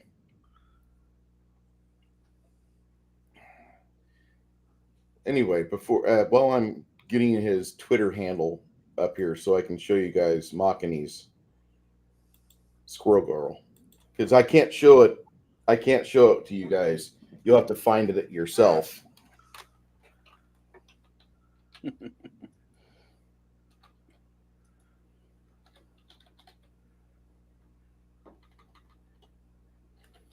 So That was this damn, Bruce. this guy, as I'm limping back to my truck, my foot's fucked up. And so I do my remaining 10 hours. I do my next 7 stops. I do the work and I'm limping around like an idiot. And I'm fouled up and I don't understand why I can't walk right. And I get home and I undo my shoes and I look at it. And I'm finally like, are you kidding me? And my foot's kind of swollen on the bottom. I don't know what really is going on here. Feeling really upset. And I told my boss already before I left work, I'm like, I need the next couple of days off. I got some serious problems going on with my foot. I twisted it. I don't know what happened. So he's like, yeah, you got the next couple of days off, get things squared away. And I go home and my foot is kind of swollen on the bottom. And so the next day I'm limping around the home. And finally, through ice and through heat therapy, I get it to kind of break a little bit. Man, I've not ripped it, but my plantar fasciitis is back. I don't know if you guys have had that yet. Oy. Okay. I don't recommend it. No, that is no bueno. No bueno at all. No. So I was off work all week. I took sick day all week. And then yesterday night, about 9 o'clock, I get a phone call And it's my job with like, hey, what were your plans? I said, we'll be back Monday. Well, we're going to tell you we're just going to buy out your remaining 3 shifts you got because we don't want you to come back too early and limp around and get hurt again. We don't know what's going on with your foot. We haven't seen any documentation. We've got photographs. We've got the work partners that you're using through us, but nobody's officially looked at it. We're not interested in paying you thousands of dollars on this. So we're going to buy out the remainder of your time and wish you luck at your next job. Oh, Wow. fuck. So like most of next week I'll be here, still on the mend. But Thursday I'm supposed to check into my new job. What's your And new thankfully job? it's not a super labor job. It's just a job where like, you're driving a truck and then like for 2 hours you might be outside the truck doing stuff. Fair enough, but fuck's sake. Yeah, it's kind of crappy. So, I guess looking for a new place kind of went with the way of the dodo. At the moment, yeah, it is. That fucking sucks. Hey, that's fine. I'll roll with the punches.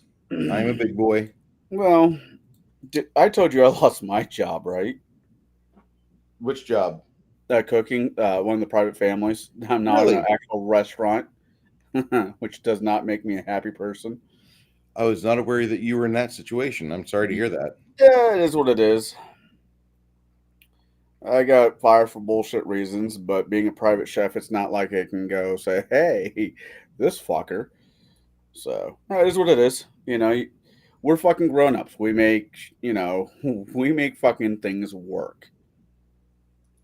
So, but I hope that your new job works out. Thanks.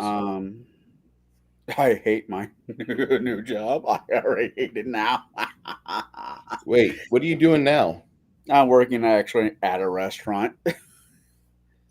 Okay, that checks out. There's not enough cocaine in the world.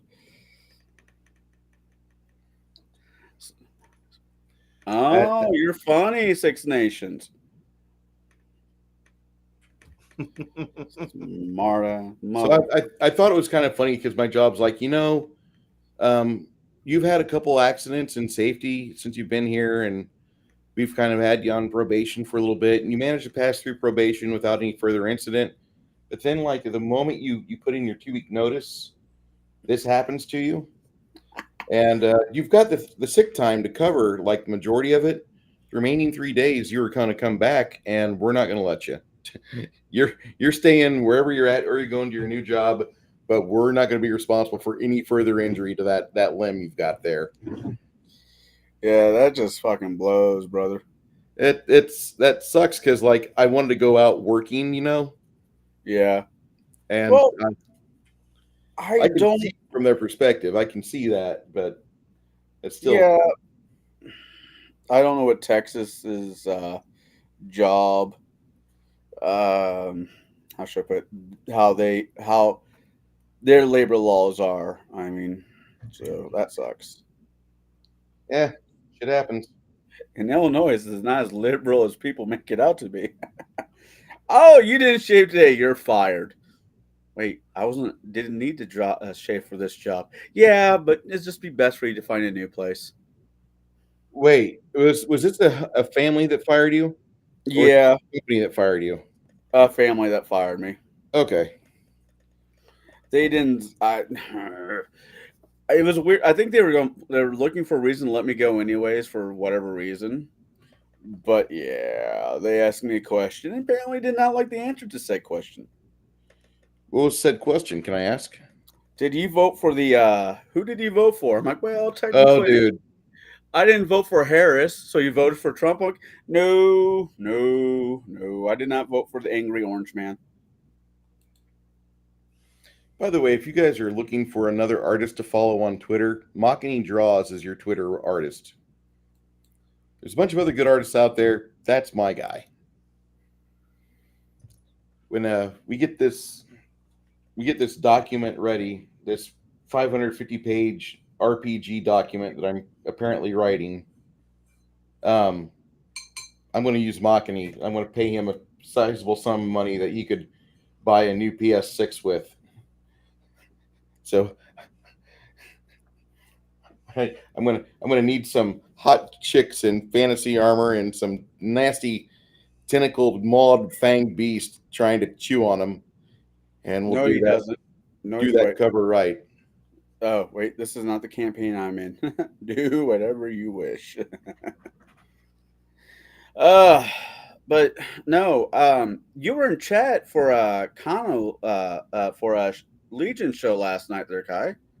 Yeah, up until the point I think I left at the start of part 3. Sorry, part 4. Don't get me wrong. Crispy is a very intelligent guy, and he spoke very well. He knew what he was talking about. I just did not know Shauner had what's the word I'm looking for? Apocalypse. What's apocalypse?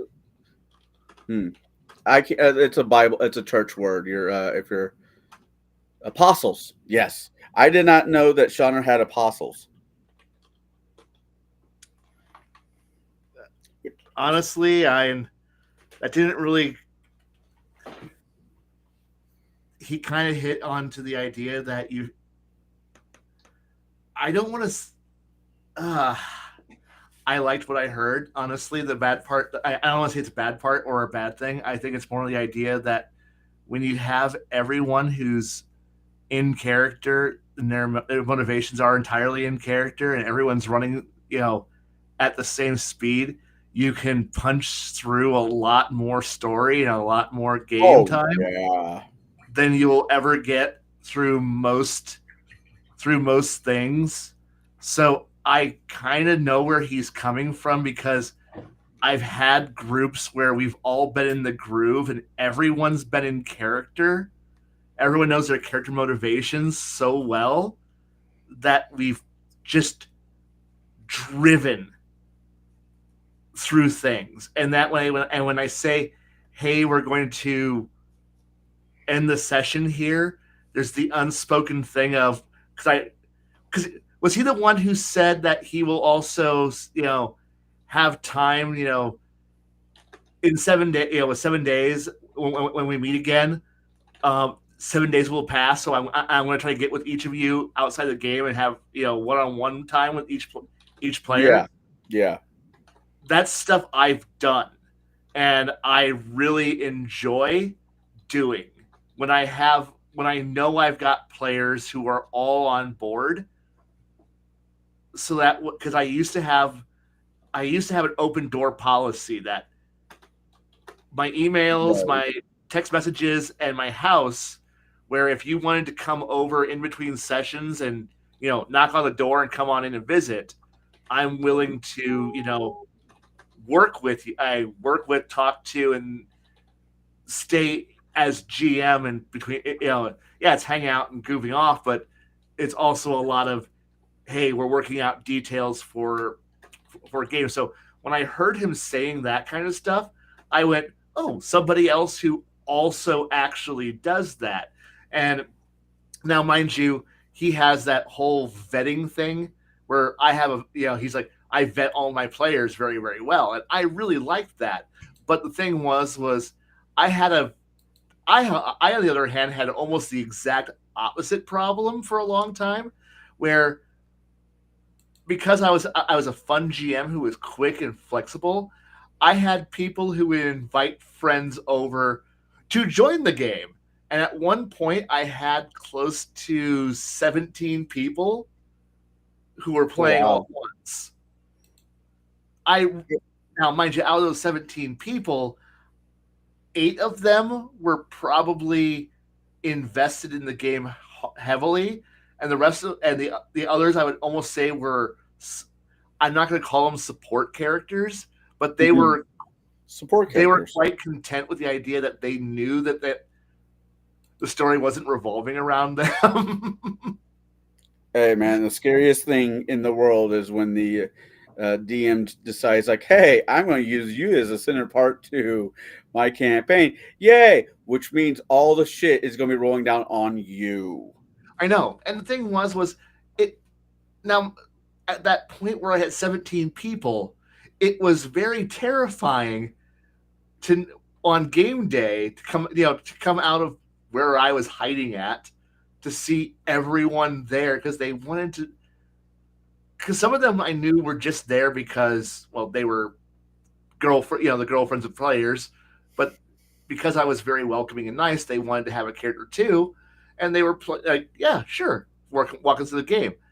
Now, did it stay at that number? No, it stayed at that number for about 4 to 5 months, but then it dropped off because that's what life does, and then it dropped down to about 9 to 10 people, which is still a lot of people. It is. It really is. And when I managed to get the game down to 8, I was happy. And at that point, I was like, please stop bringing everyone who's still playing, please stop bringing new people over. I would very much like to not have new people. But there was like it's almost this unspoken rule that the moment that somebody left, somebody brought a new person in. So it never got below 8 people for a very, very long time. Now, blissfully, I don't have that problem. Well, I do have that problem, but I don't. Right. Yeah. It's like now if I call up some people and go, hey, I want to start a new campaign, I could probably call like 4 or 5 people, and I'd have 4 or 5 people, and I would. But for a long time, it was just simply, who the fuck are you? I'm someone's someone's friend. Cool. Sit down. Here's a character sheet. Here's the book. Figure out how to play. Make them a character. Just make them a character. I don't give a shit how you do it. Just make a character for them. And just tell me what you're playing. Excuse me. I had the world to run now. And then right. What was that? No, I agree. I'm agreeing with what you're saying. Yeah. Honestly, that was a fun era. But I miss having people where I could go for several hours with everyone in character and having the plot move quick. Something. I agree. There is something very much to that. Yeah. And I've never taken it personally. I'm trying not to even still. But he's like, but I play with grown-ups. I'm like, well, I DM for kids and adults. And I said this last night, and I'll say it here. Guess who's the more mature, self-policing people at my table? The kids. Usually kids. Dear God, kids. Teens? Holy shit. Teens are like the most when I deal with the high schooling crowd, I don't have to check character sheets because they'll do it to themselves. Like they will, like I have like the IRS cannot audit these sheets better than what players do to each other because they don't want anyone to get a one up. Like I have seen them go, now mind you, I don't give a crap, honestly. It's like when I'm GMing, I honestly don't care. It's like if you want to just fudge your gold total and give yourself 10 extra gold pieces, I don't give a crap. What's fucking 10 at certain levels? What the fuck is 10 gold and right? All? Right. I always look at it as the idea of rounding error. If your numbers are within a rounding error of everybody else's, I don't give a shit. But yeah, right. But the thing is that no, these kids they're like, so when and where did you get that? Or this one item, where did that money come from? And I'm like going, dear God, these guys interrogate each other harder than fucking Ace Attorney, okay? Oh yeah. I mean, they really get into it, and that's when you know you've got a group of characters. But when the young kids start doing that to each other, it's like, just step away, GM. They're gonna have a resolution to this, and then there's gonna be an eraser applied to a character sheet. and you're gonna hear somebody going fuck, fuck, fuck, fuck. I can't wait to fuck that guy over in combat. I'm gonna fuck him over in combat. Yeah. And you're hearing, and it's like 90% of the time it's the rogue character. Sorry, Connell. It is. But I the don't thing know, is that It's not really you. I think the one that fucked over the party the most ever was oh God. What was the guy's name that you got into it with at the table? Russ?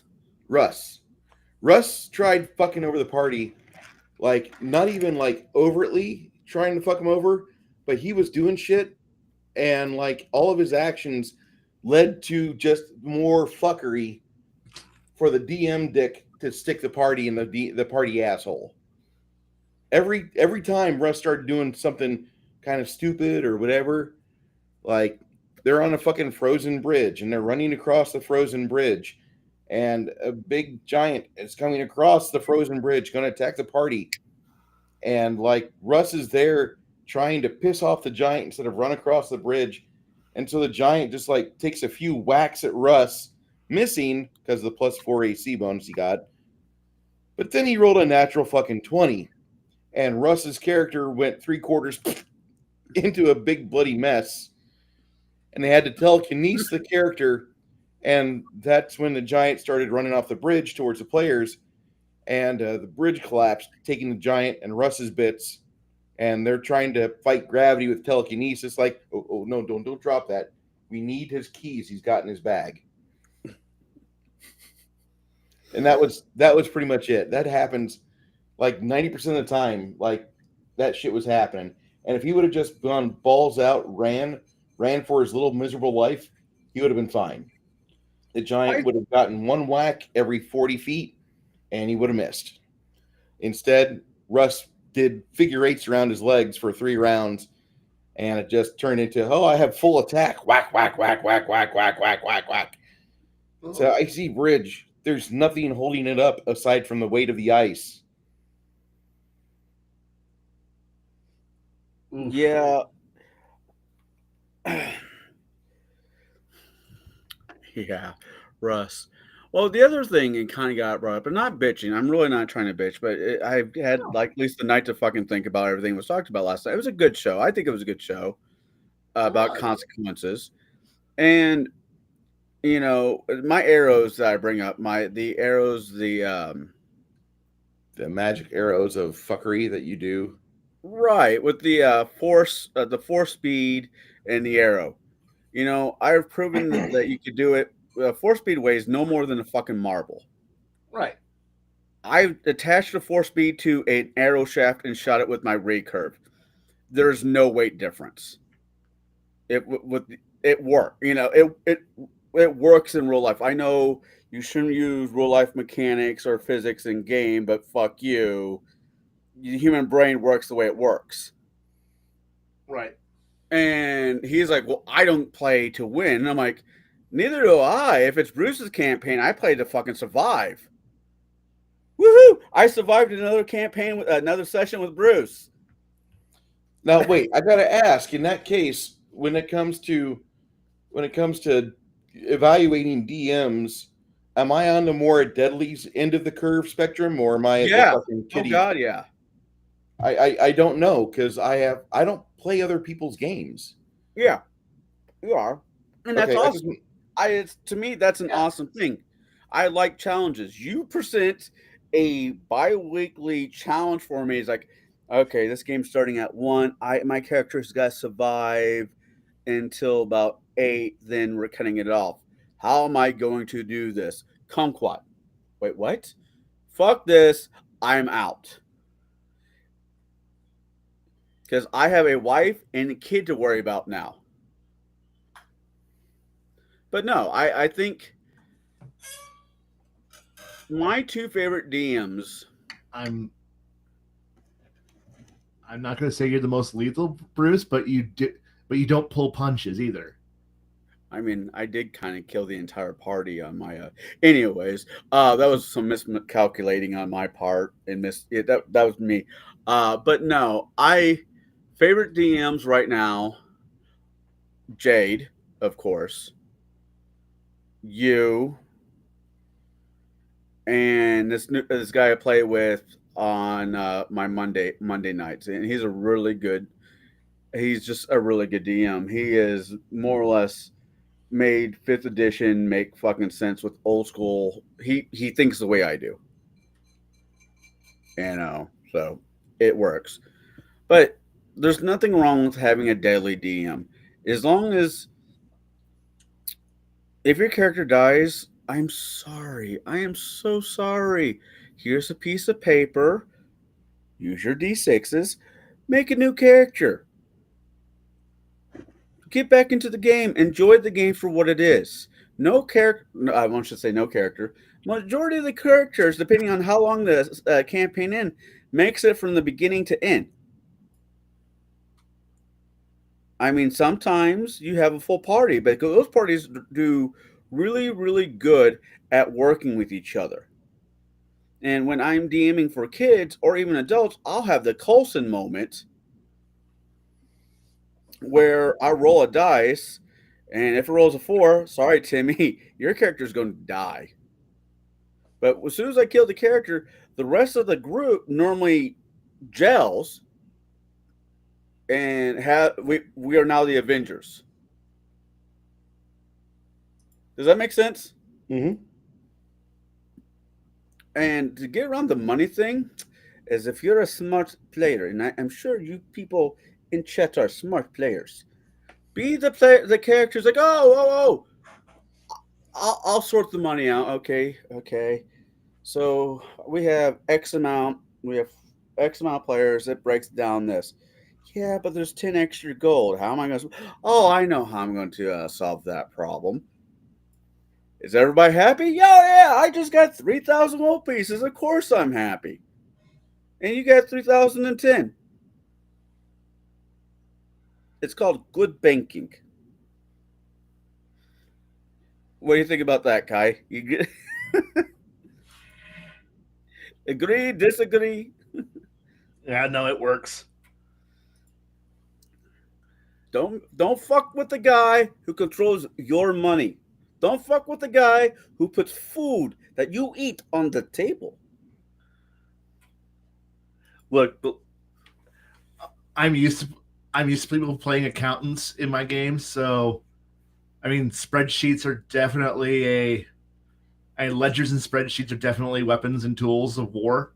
So also players may bitch and complain a little bit, but when you first start out a campaign and your first order of operations is to inform everyone that, look, however many of us are in, so it's like, say there's 6 of us at the table, which was a common in high school.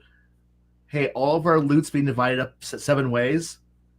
Well, most of the players don't want to do math. They don't. So when the GM goes, and most players aren't able to do mental math quickly.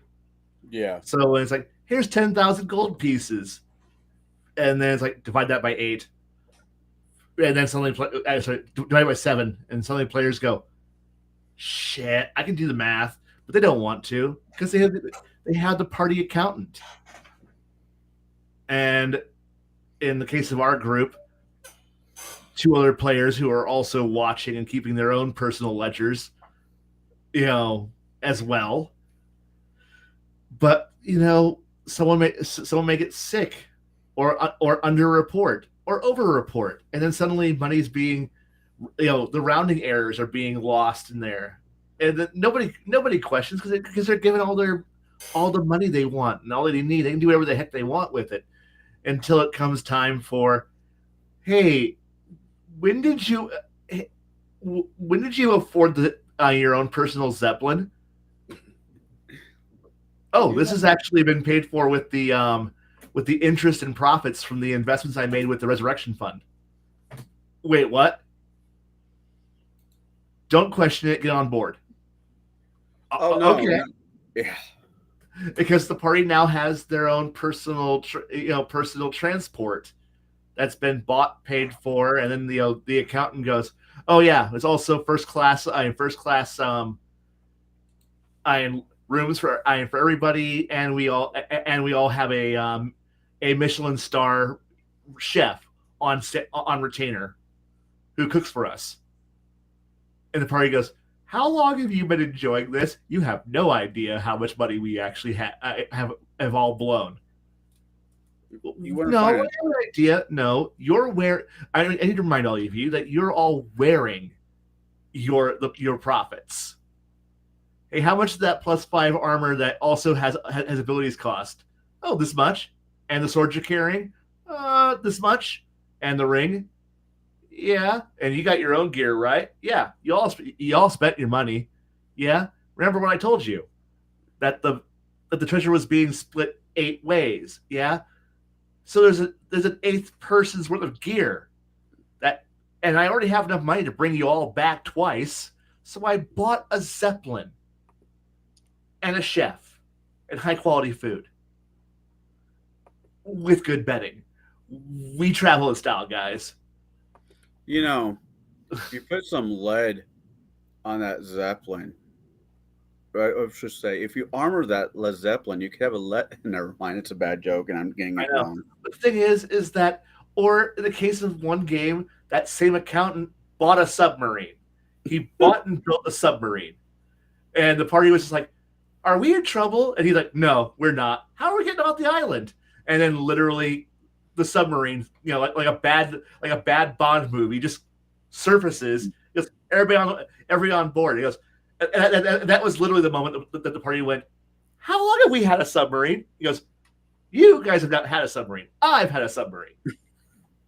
And I get it. Yeah. yeah, and it was crude. He had it commissioned. It was built by elves. It was powered by fresh air was being produced by bottles of air. It was using jars of the magic item that produces water in jets, so it was actually jet propelled and steered because the bottles were actually mounted on pivot points, so that way he can actually push the geysers. And he actually did, and the party's like, "Fuck, we have a submarine." He's like, "We have a submarine." And my only question, one minor question, one weeny bitty question. Why elves, not gnomes? Go through gnomes. They think better. They're the twinkers of the D&D or fantasy world. No? yeah, I'm in a weird mood. I'm sorry. okay. But it was just a fun moment where the party went, "How much more shit do we actually have that you're not telling us?" Because the less you need to know, the better. And I'm sitting here going, "Yeah." And the party looks at me, who's the GM, is going, "I'm not telling you how much money I am the part that you guys have blown." And they're all sitting here going, "Fuck, we're rich." And the accountant goes, "No, you're all dirt poor. That's why you needed my submarine." Now, with Bruce's game that I am in, every once in a while we'll have characters die. We are at the level and financial scenario where we can get we can be brought back to life. It's pricey, but it's a thing now. So okay, I have a question for you now, though. Yeah. When someone dies, what do you guys do with their equipment and gear? Well, it depends on how they die. We've had downtown and Red Dragon is important here. Yeah, it depends on how, where, and who. Because Chris died. Chris got knocked out by what? Ancient Red Dragon. No, not knocked out. He got swallowed. But yeah, he got chomped. The only thing that came out of that fight was his left arm, and it tumbled to the ground. They found it. You know that scene from It 2 where he's got that severed hand and he's waving it at the guy in the water? It was one of those moments. So Jeeves, my hireling that's smarter than my main character, is like, "I am just going to start collecting clippings of your guys' hair." But why? Well, because fuck looking for new party members. We're keeping the ones we have. We're bringing you back even if you don't want to be back. But no, if you have, and I'm pretty sure you'll agree with this, if you have characters that are creative and think outside the box, we encourage that. I encourage that. Bruce will every once in a while, okay, fucker, now hold on. But he encourages for the most part because he understands my madness. Now, Max from Legion of Myth did not quite understand that these beads of force were a one-time use. And they're not cheap. No. But push comes to shove, they have saved my ass a few times. Same with that Rama ring I've been holding on since like third fucking level. And it's a shame that I can't, like, I probably could in games. Like, hey, you know that Rama ring? Yeah. Can you design it where it makes a different icon? What icon are you thinking about? A great big lantern. No. That's copyright infringement. We can't do that. How about this?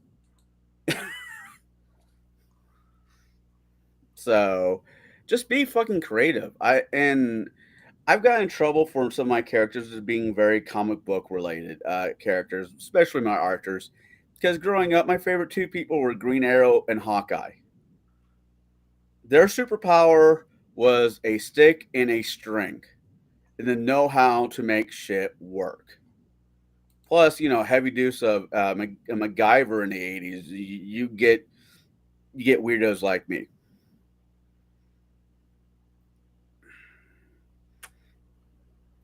Now, Kai knows better. He won't let me into any of his campaigns because he doesn't want to deal with my shenanigans. Honestly, I wouldn't mind your shenanigans, to be brutally honest.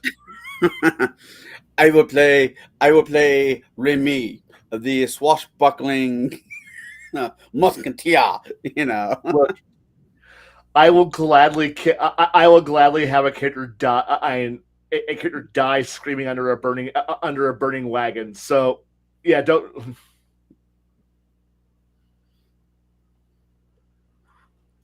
Because I've done that because I will enforce things like how far your voice can carry in a fight. So I'm sorry, you were 30 feet away from somebody else in the middle of this big ass fight. No, you're not going to be able to tell the other person instructions or have a detailed conversation. In 6 seconds while the bad guy is there. You have to please function autonomously. And so, yeah, I did have a player die and burn to death under a burning wagon because it exploded, and the poor player was trapped underneath it, and I had to remind the player, nobody's near you. Remember, you're playing the archer who's hanging out in the back, and you're now trapped. You can scream. I'm screaming. Nobody can hear you. You're just going to scream under there because everyone else is fighting. Continue to burn. I had a fifth edition. What's that? I was about to say I had a fifth edition character who was a young character, and we had to take the falls and strength thing out fifth edition. And mine was I like carnal pleasures. I'm a 16-year-old, walking, and we saved this Vargo of people. Well, one of the women came to my tent to, return the favor, only to find out that it was a doppelganger. So I'm in my tent getting pummeled, and I tried to cast Firebolt, but I rolled a 1, and I confirmed it with a 1. So I am now in a tent getting pummeled to death because and my tent is burning down around me. I thought that was the best way for a character to die. It's like, you're not mad. I'm like, fuck no, that's great.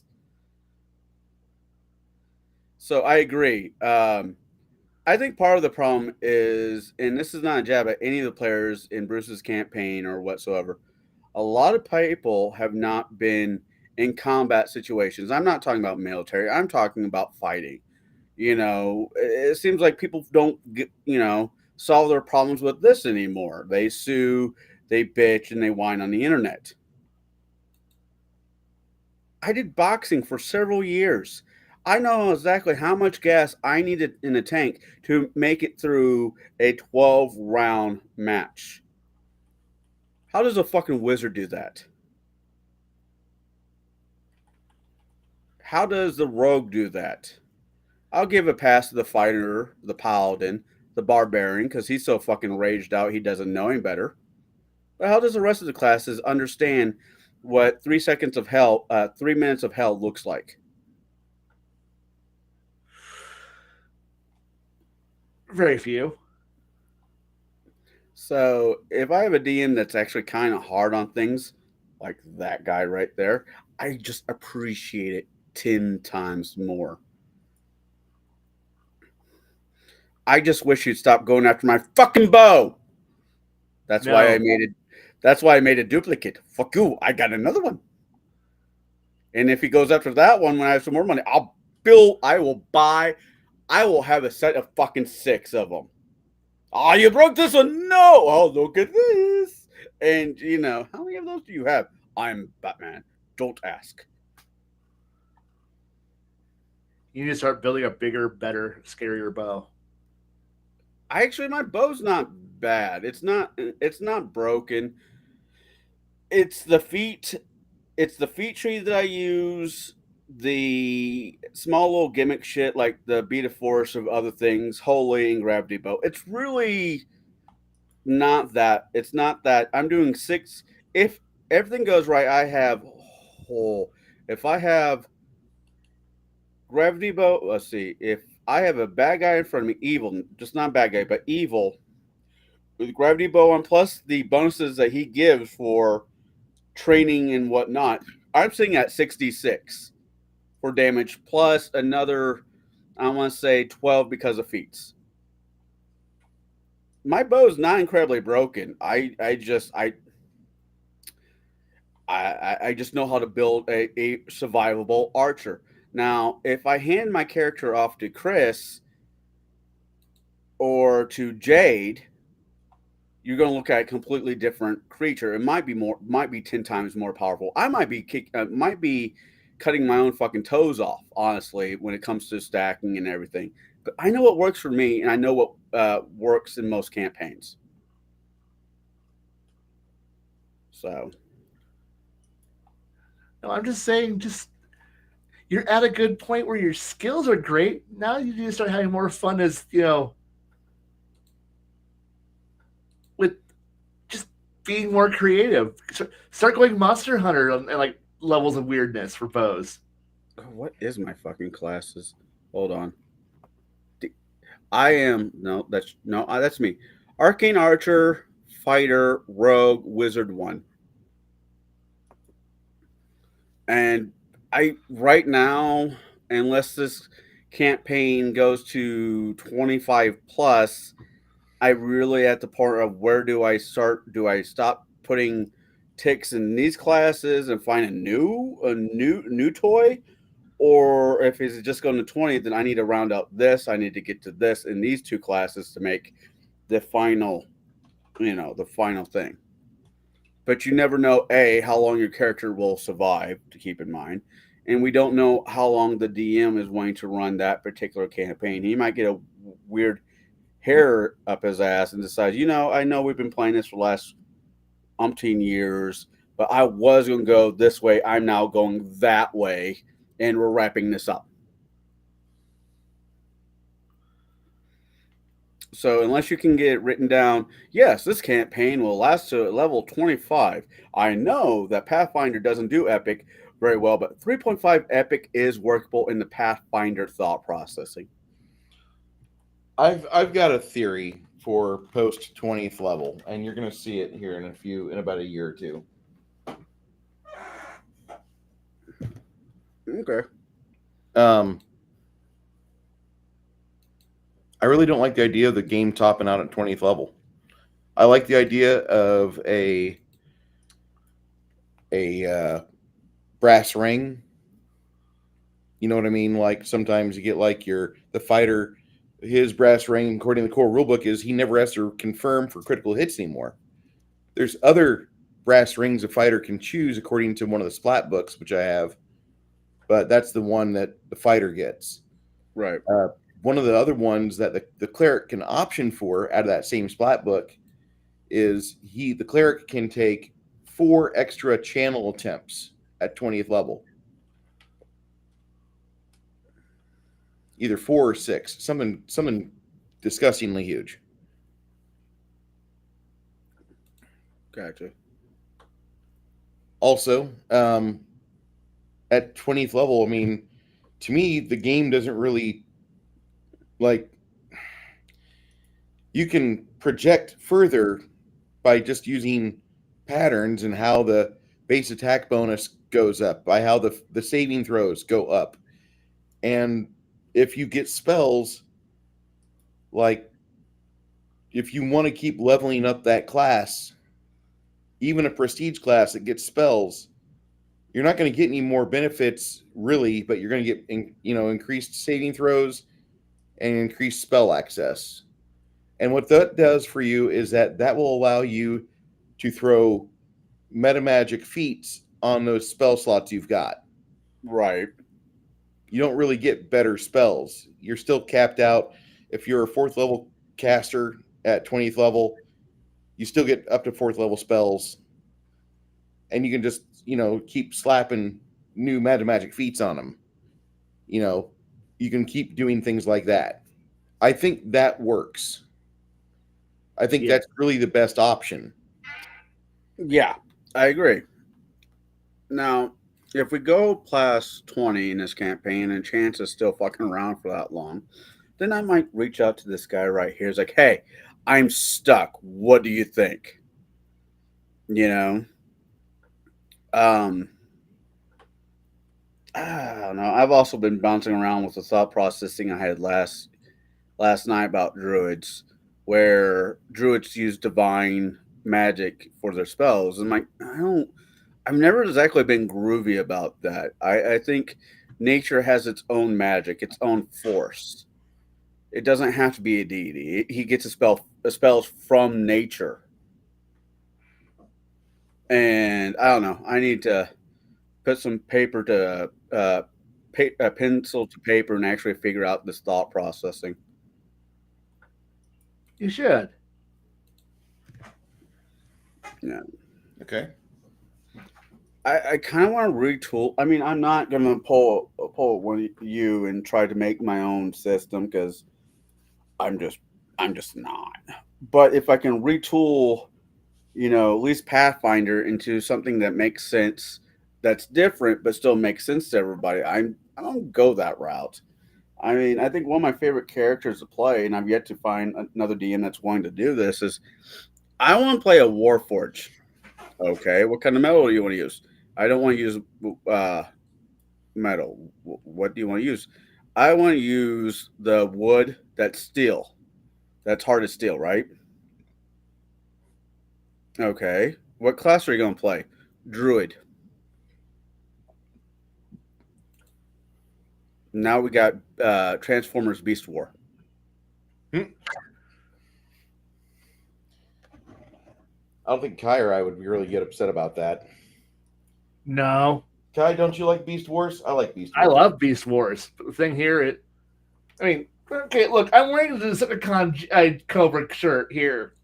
Oh, you're going to be happy. Here in a couple of years, apparently John Cena is going to be in it. I don't know how I feel about that. But there is going to be a Transformer G.I. Joe crossover movie.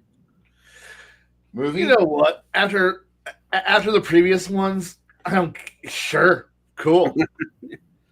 I mean, at this point, it's been 40. Okay, it's been 40 years for Transformers this year, and it's 40 plus for GI Joe, and it's current as of the 80s version, and there's so many different iterations, so many different incarnations, so many different versions of everything that. No, you know what? It can't be that bad.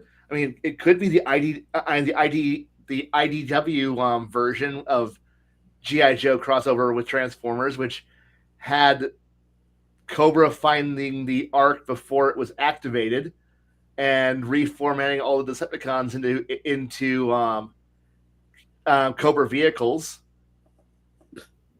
which was an interesting storyline because literally having Cobra attack and then having a Sky Viper, the big black bird for Cobra, the Viper, the Sky Viper.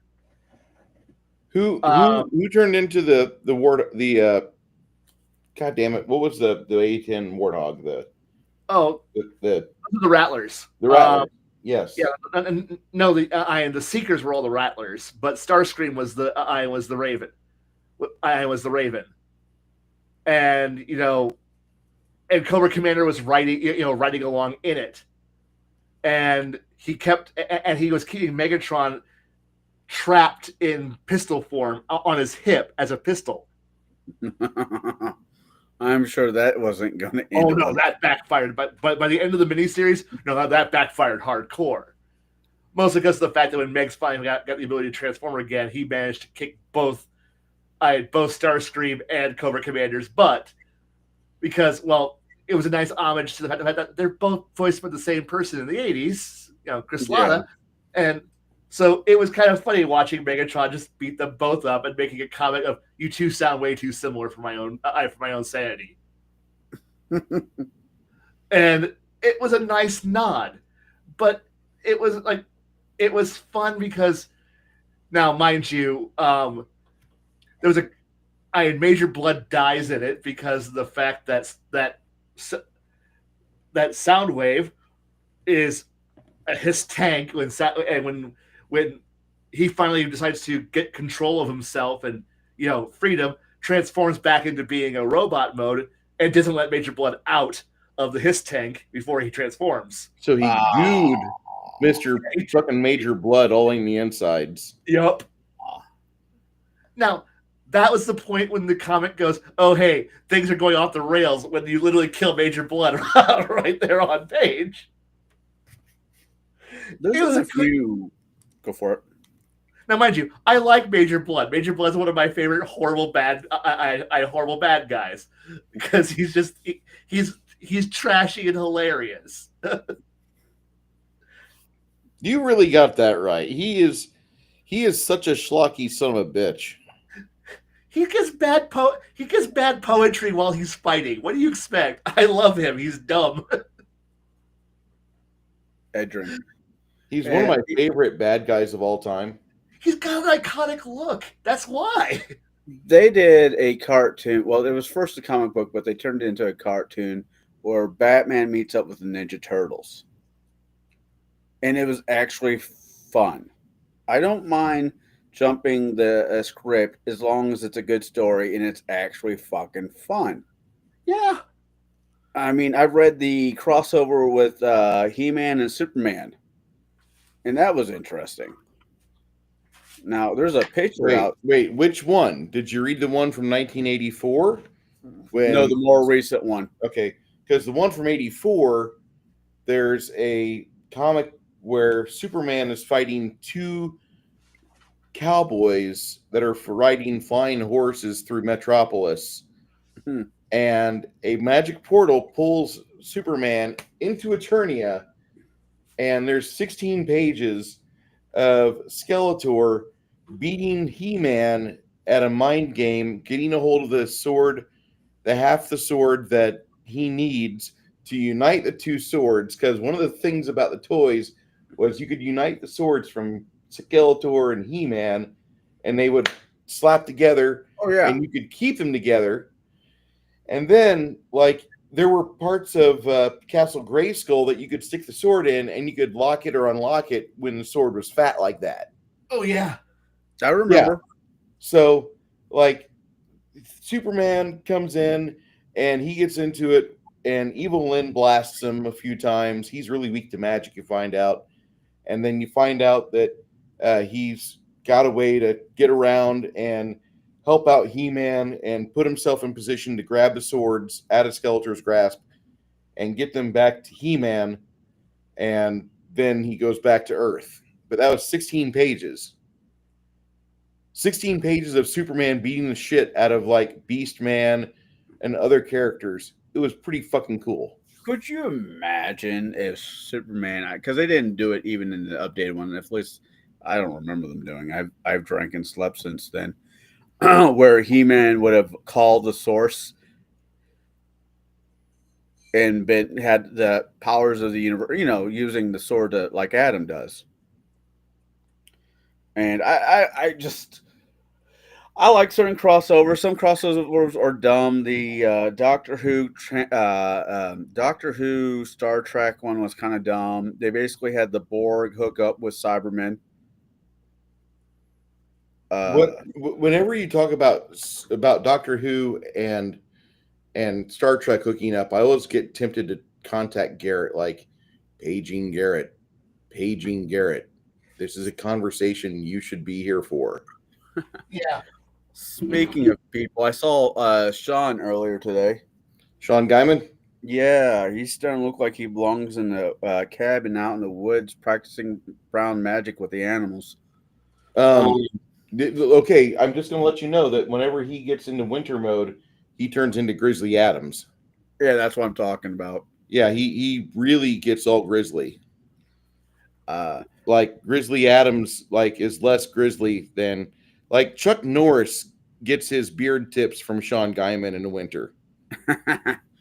There is an alien crossover with the Avengers, and it is dark and it is glorious, where the aliens have invaded for reasons xenomorphs have made it to Earth, right? Sure. And if you get tagged by a face hugger, no magic is going to save your ass. You're basically done. And and I like this character. I like the original. I'm always be a fan of Peter Parker, Spider-Man. But the what's his Miles. I like him. It's a fun character.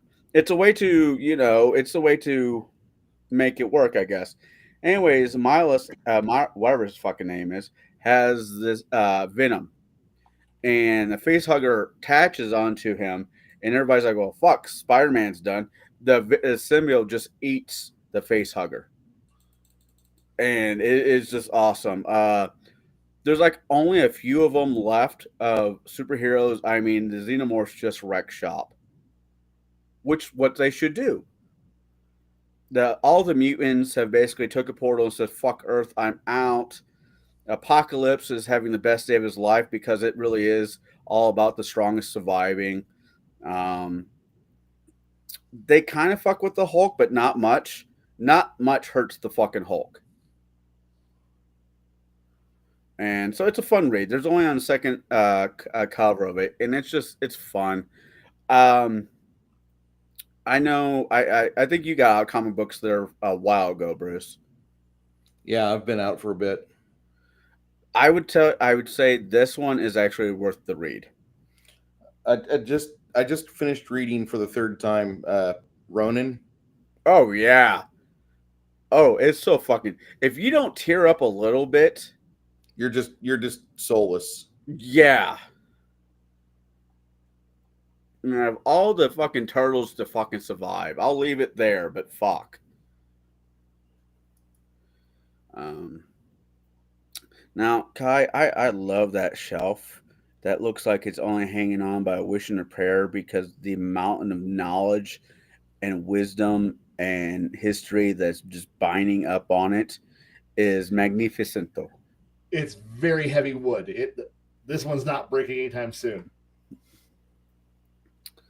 So I didn't mean to jump into you guys' show. You're welcome to be here, dude.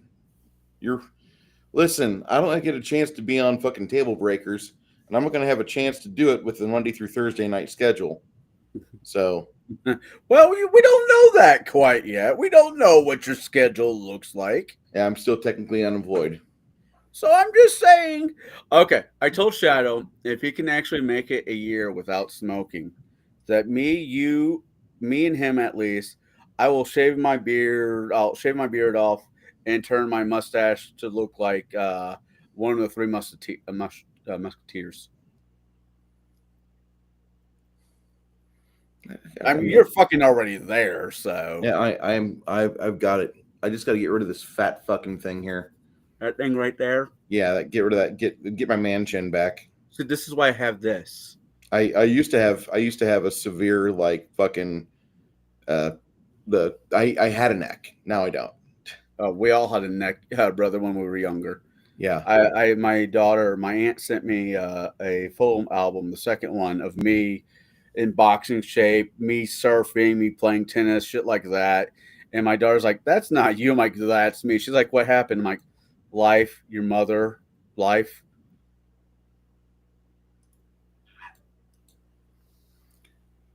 I like the way that I'm sorry, I was fucking around with this. I can put the chatter relay there. Cool. Yeah,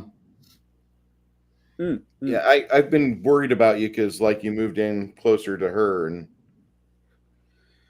Living by myself, brother, is not an existence that I want to keep going with. It's not healthy for me. living by yourself is bad for you. Yeah. I wouldn't have figured that. I I got too many things bouncing up here. They're just not good. Listen, you're not supposed to be fucking around with married women. You're supposed to find one that's wanting to be married. That's why I like married women. They already want to be married.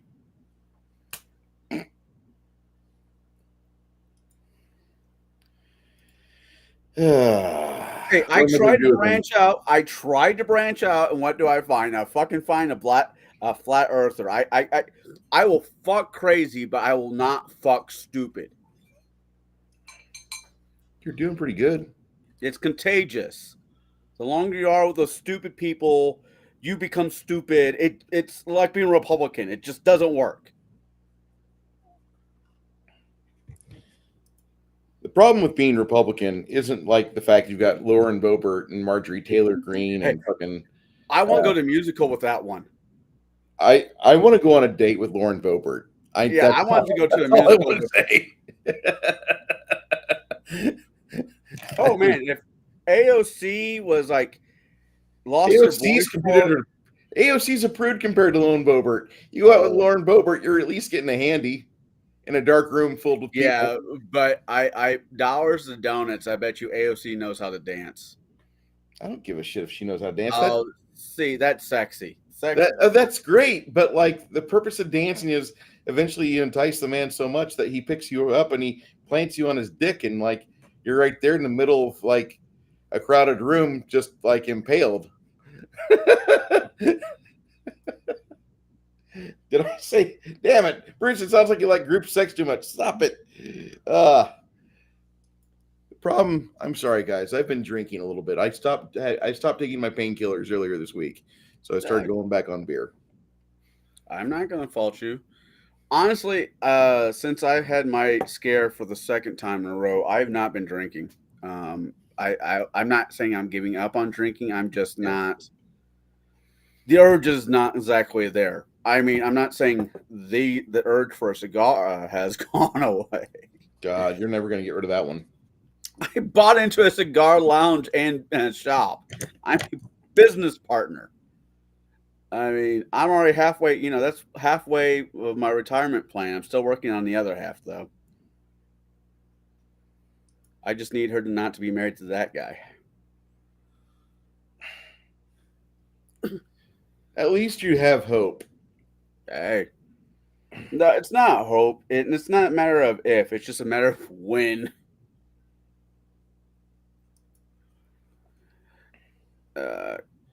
So, Kai.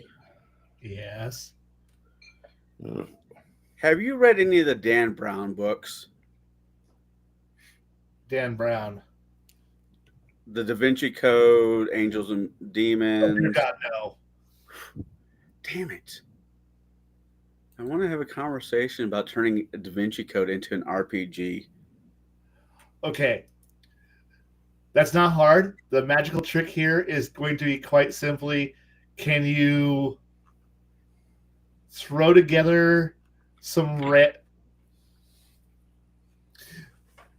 make a puzzle that's not that hard to figure out, but make it really complex by only giving approximately a fourth of the actual puzzle, and then find the most cracked out conspiracy you can possibly think of.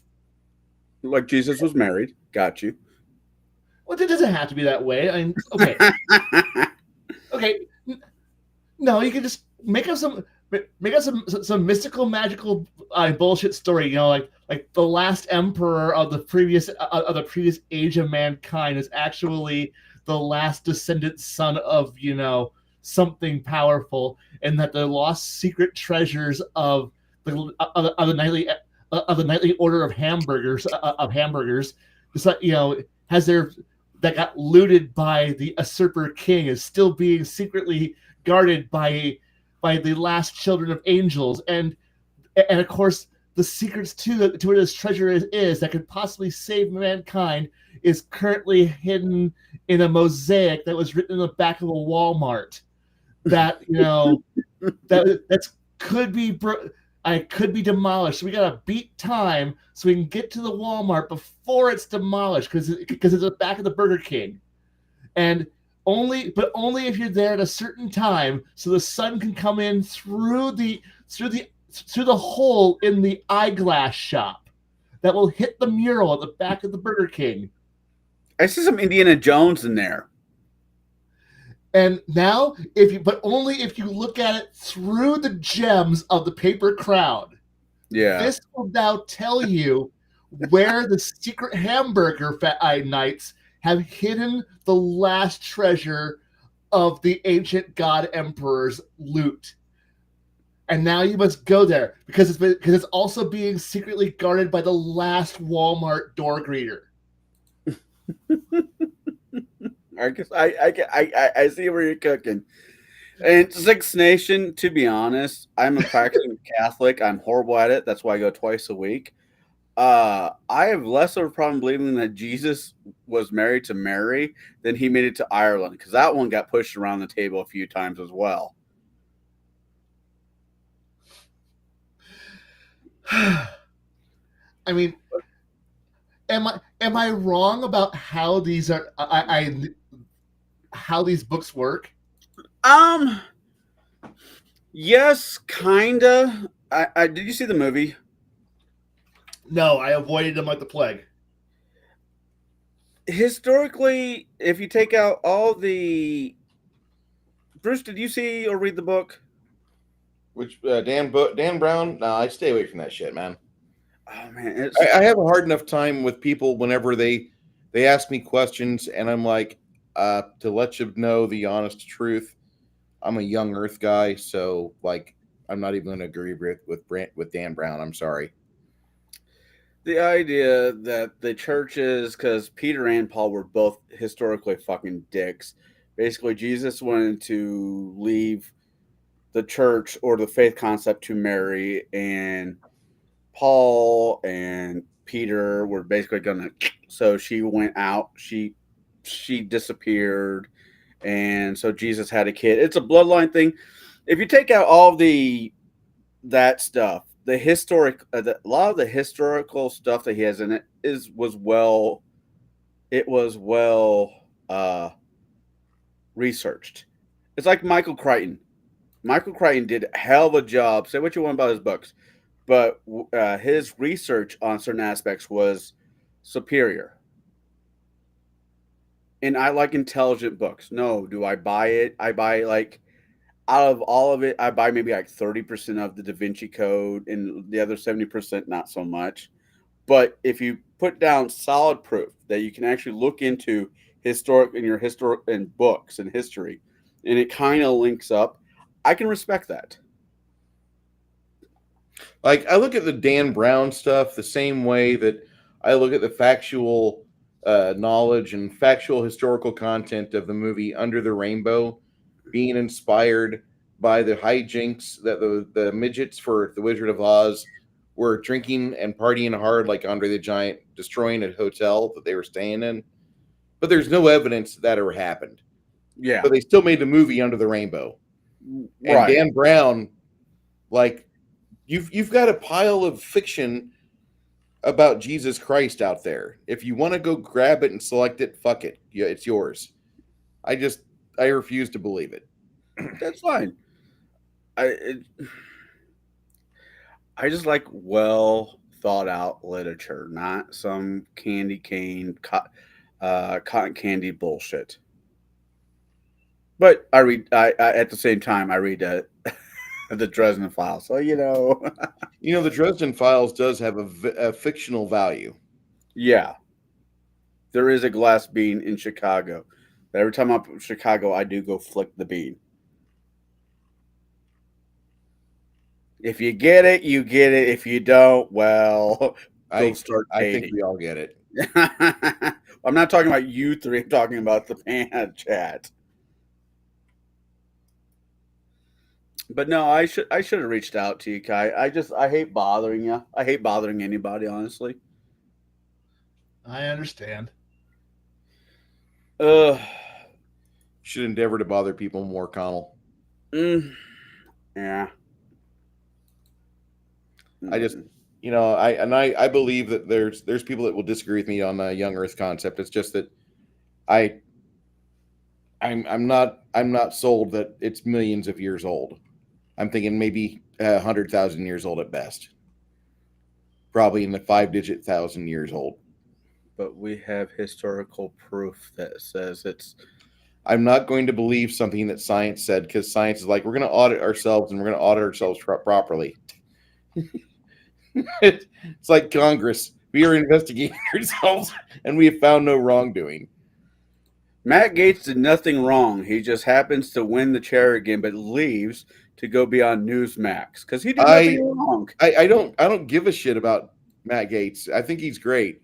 I think if I want an ugly fucking greasy haired fucking guinea wannabe piece of shit, Matt Gates is my guy. I think if there's ever been a better case of like used car salesman turns politician, I need him in a really loud polyester jacket from the 70s, and I think he would sell that so hard.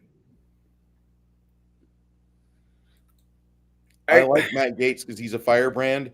He's kind of like the extended version of the laser pointer that Donald Trump is. Donald Trump is going to die soon. We have a young version of Donald Trump. It's Matt Gates. He's not as rich, not as charming, not as charismatic, but whatever Matt Gates says, like the rabble of the fucking Hollywood media, the celebrities and politicians that are always bitching about whatever it may be. There's too much oxygen out here. I don't know.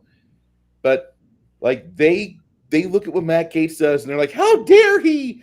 And that guy could just be like out there helping little kids, giving away money to fucking like lemonade stands, and they would find a way to bitch about it.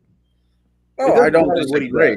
He just pisses This them is off. why I absolutely hate both parties. You know, after election, my response like, "Hey, it's the old boss. Meet the new boss." Huh? They're the same person. Yeah. You know, you need three things to actually have any kind of pull: power, influence, and money. I don't have power, man.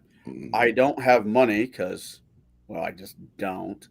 And anybody who's looking for me for influence, go elsewhere. Just no, don't do it. Because I'm slightly crazy, and it makes it work for me. You don't want me to have influence. You don't want me to do things like that. You don't want me to be in politics because like things, you know, like I don't know, like everybody that owns a home with 10 acres of property gets a free wood chipper, and we're gonna use you as a militia to fucking get rid of the pedophiles.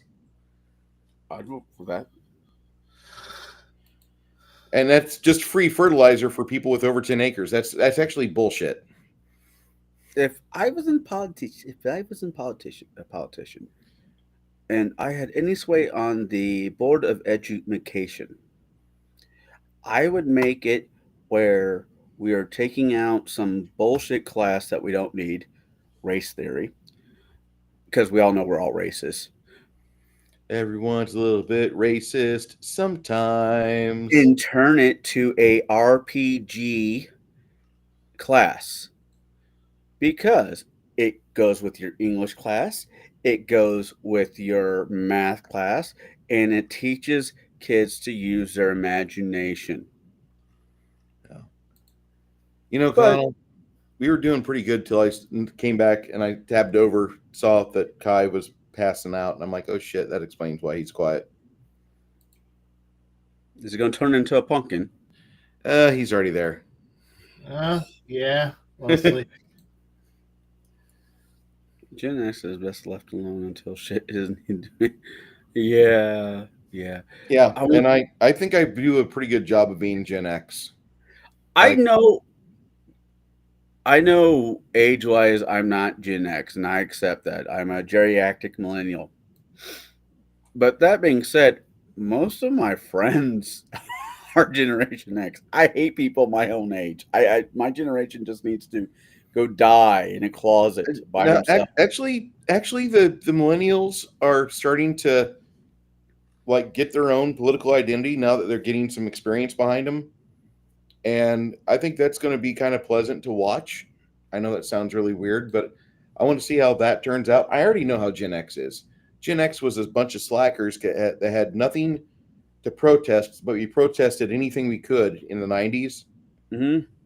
and we rode the ecological bullshit to the 80s because, like, still capitalism bad. We need to make more taxes for climate change and save whales bullshit. But then once, like, it got real in 2001, like, oh, yeah, we kind of like Western civilization. I fucking put in my time through 56K dial up to live somewhere where you have broadband.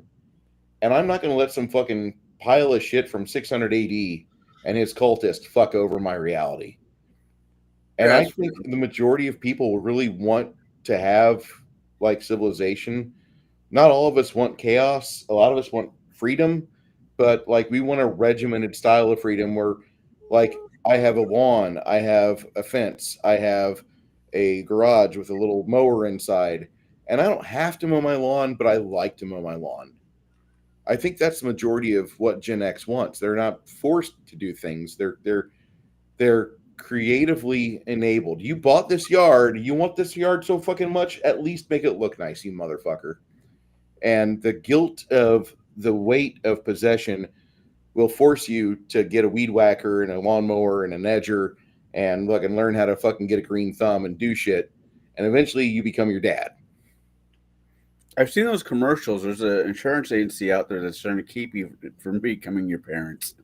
I don't mind the idea of you becoming your father.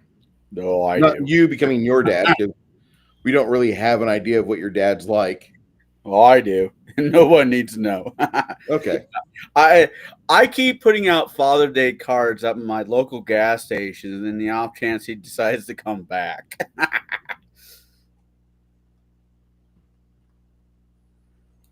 It's okay to laugh, because I do.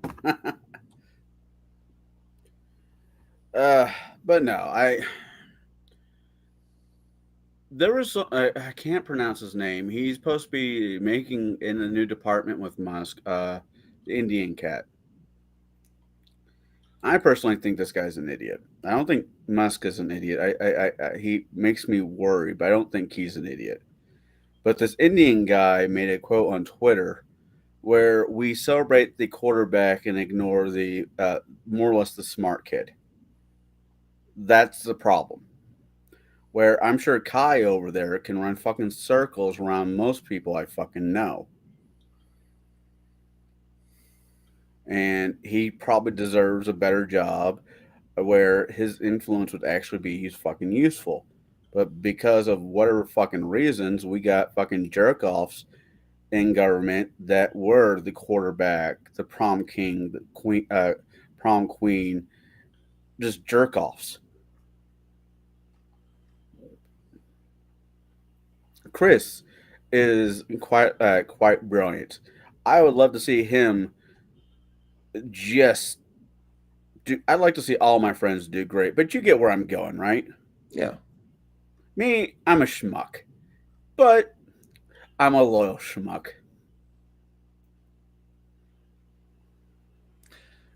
I think I'm given a lot more credit than what I deserve, and I'll be happy to admit that. I try to read more. I'm not that good of a reader. I try to think Audiobooks, my more. brother. I'm not that good of a thinker. Uh, I read. I read a lot. If I can't read, I have audiobooks. I'm always trying to audit one class or the other at the local community college. The moment we stop learning is the moment we die. Very true. Oh my god, I'm starting to sound like an intellectual snob. Can't have that.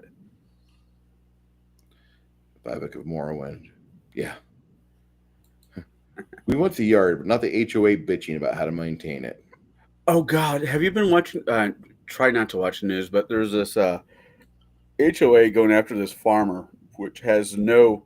The farm has nothing to do with HOA, and they're trying to fine him for having his tractor out and being a fucking farmer. Yeah, didn't the HOA come later? Yeah, Yeah, I've seen this. I know how the story ends. Eventually, somebody that's got time in the legal processes will come in with a pile of money and be like, stop fucking with this farmer because he's actually got business to do things there, and you have no business dealing with the farmer. He's merely just somebody that lives there before you did. That's how I want it to happen. How I'm scared it will happen is somebody will have much, much, much more money than that person and come along and say, how dare you impinge upon the rights of these sovereign citizens? They deserve to have a house unbothered by broken farm equipment in the yards but of it's their neighbor. broke. And this is how we get more killdozers. That's always a good outcome. uh, Kai, do we need to wrap this up so you can go to bed? Yeah. Kai, have yourself a good week. Connell, if you're busy tomorrow, what are you doing tomorrow? I'm free after 9 p.m. Oh, are you working tomorrow morning? I assume. Working, then I got Jade's game. Okay. Did you tell Jade we got a Chardalon? I will. But if you, when I get home tomorrow, I'll shoot you a message and see if you want to, because it sounds like you're on an unpaid vacation until things kick back up. Maybe we'll do a stream. Actually, more of a paid vacation. Oh, They bought out my days that I had left till Wednesday. gotcha. So Let's do a stream tomorrow if you can. If you can, let's do a stream tomorrow, sure, and we'll talk about the woes of the Western society. I'd love that. All right, Kai, we need you to summon your wife and have her take you to bed. That staircase away, and she's been asleep for about 2 hours. oh my. For those of you that are available for us tomorrow, be on the lookout. Me and Connell got something going on post 9:30 tomorrow night. Oh, and just so you don't feel left out, fuck you, Condor.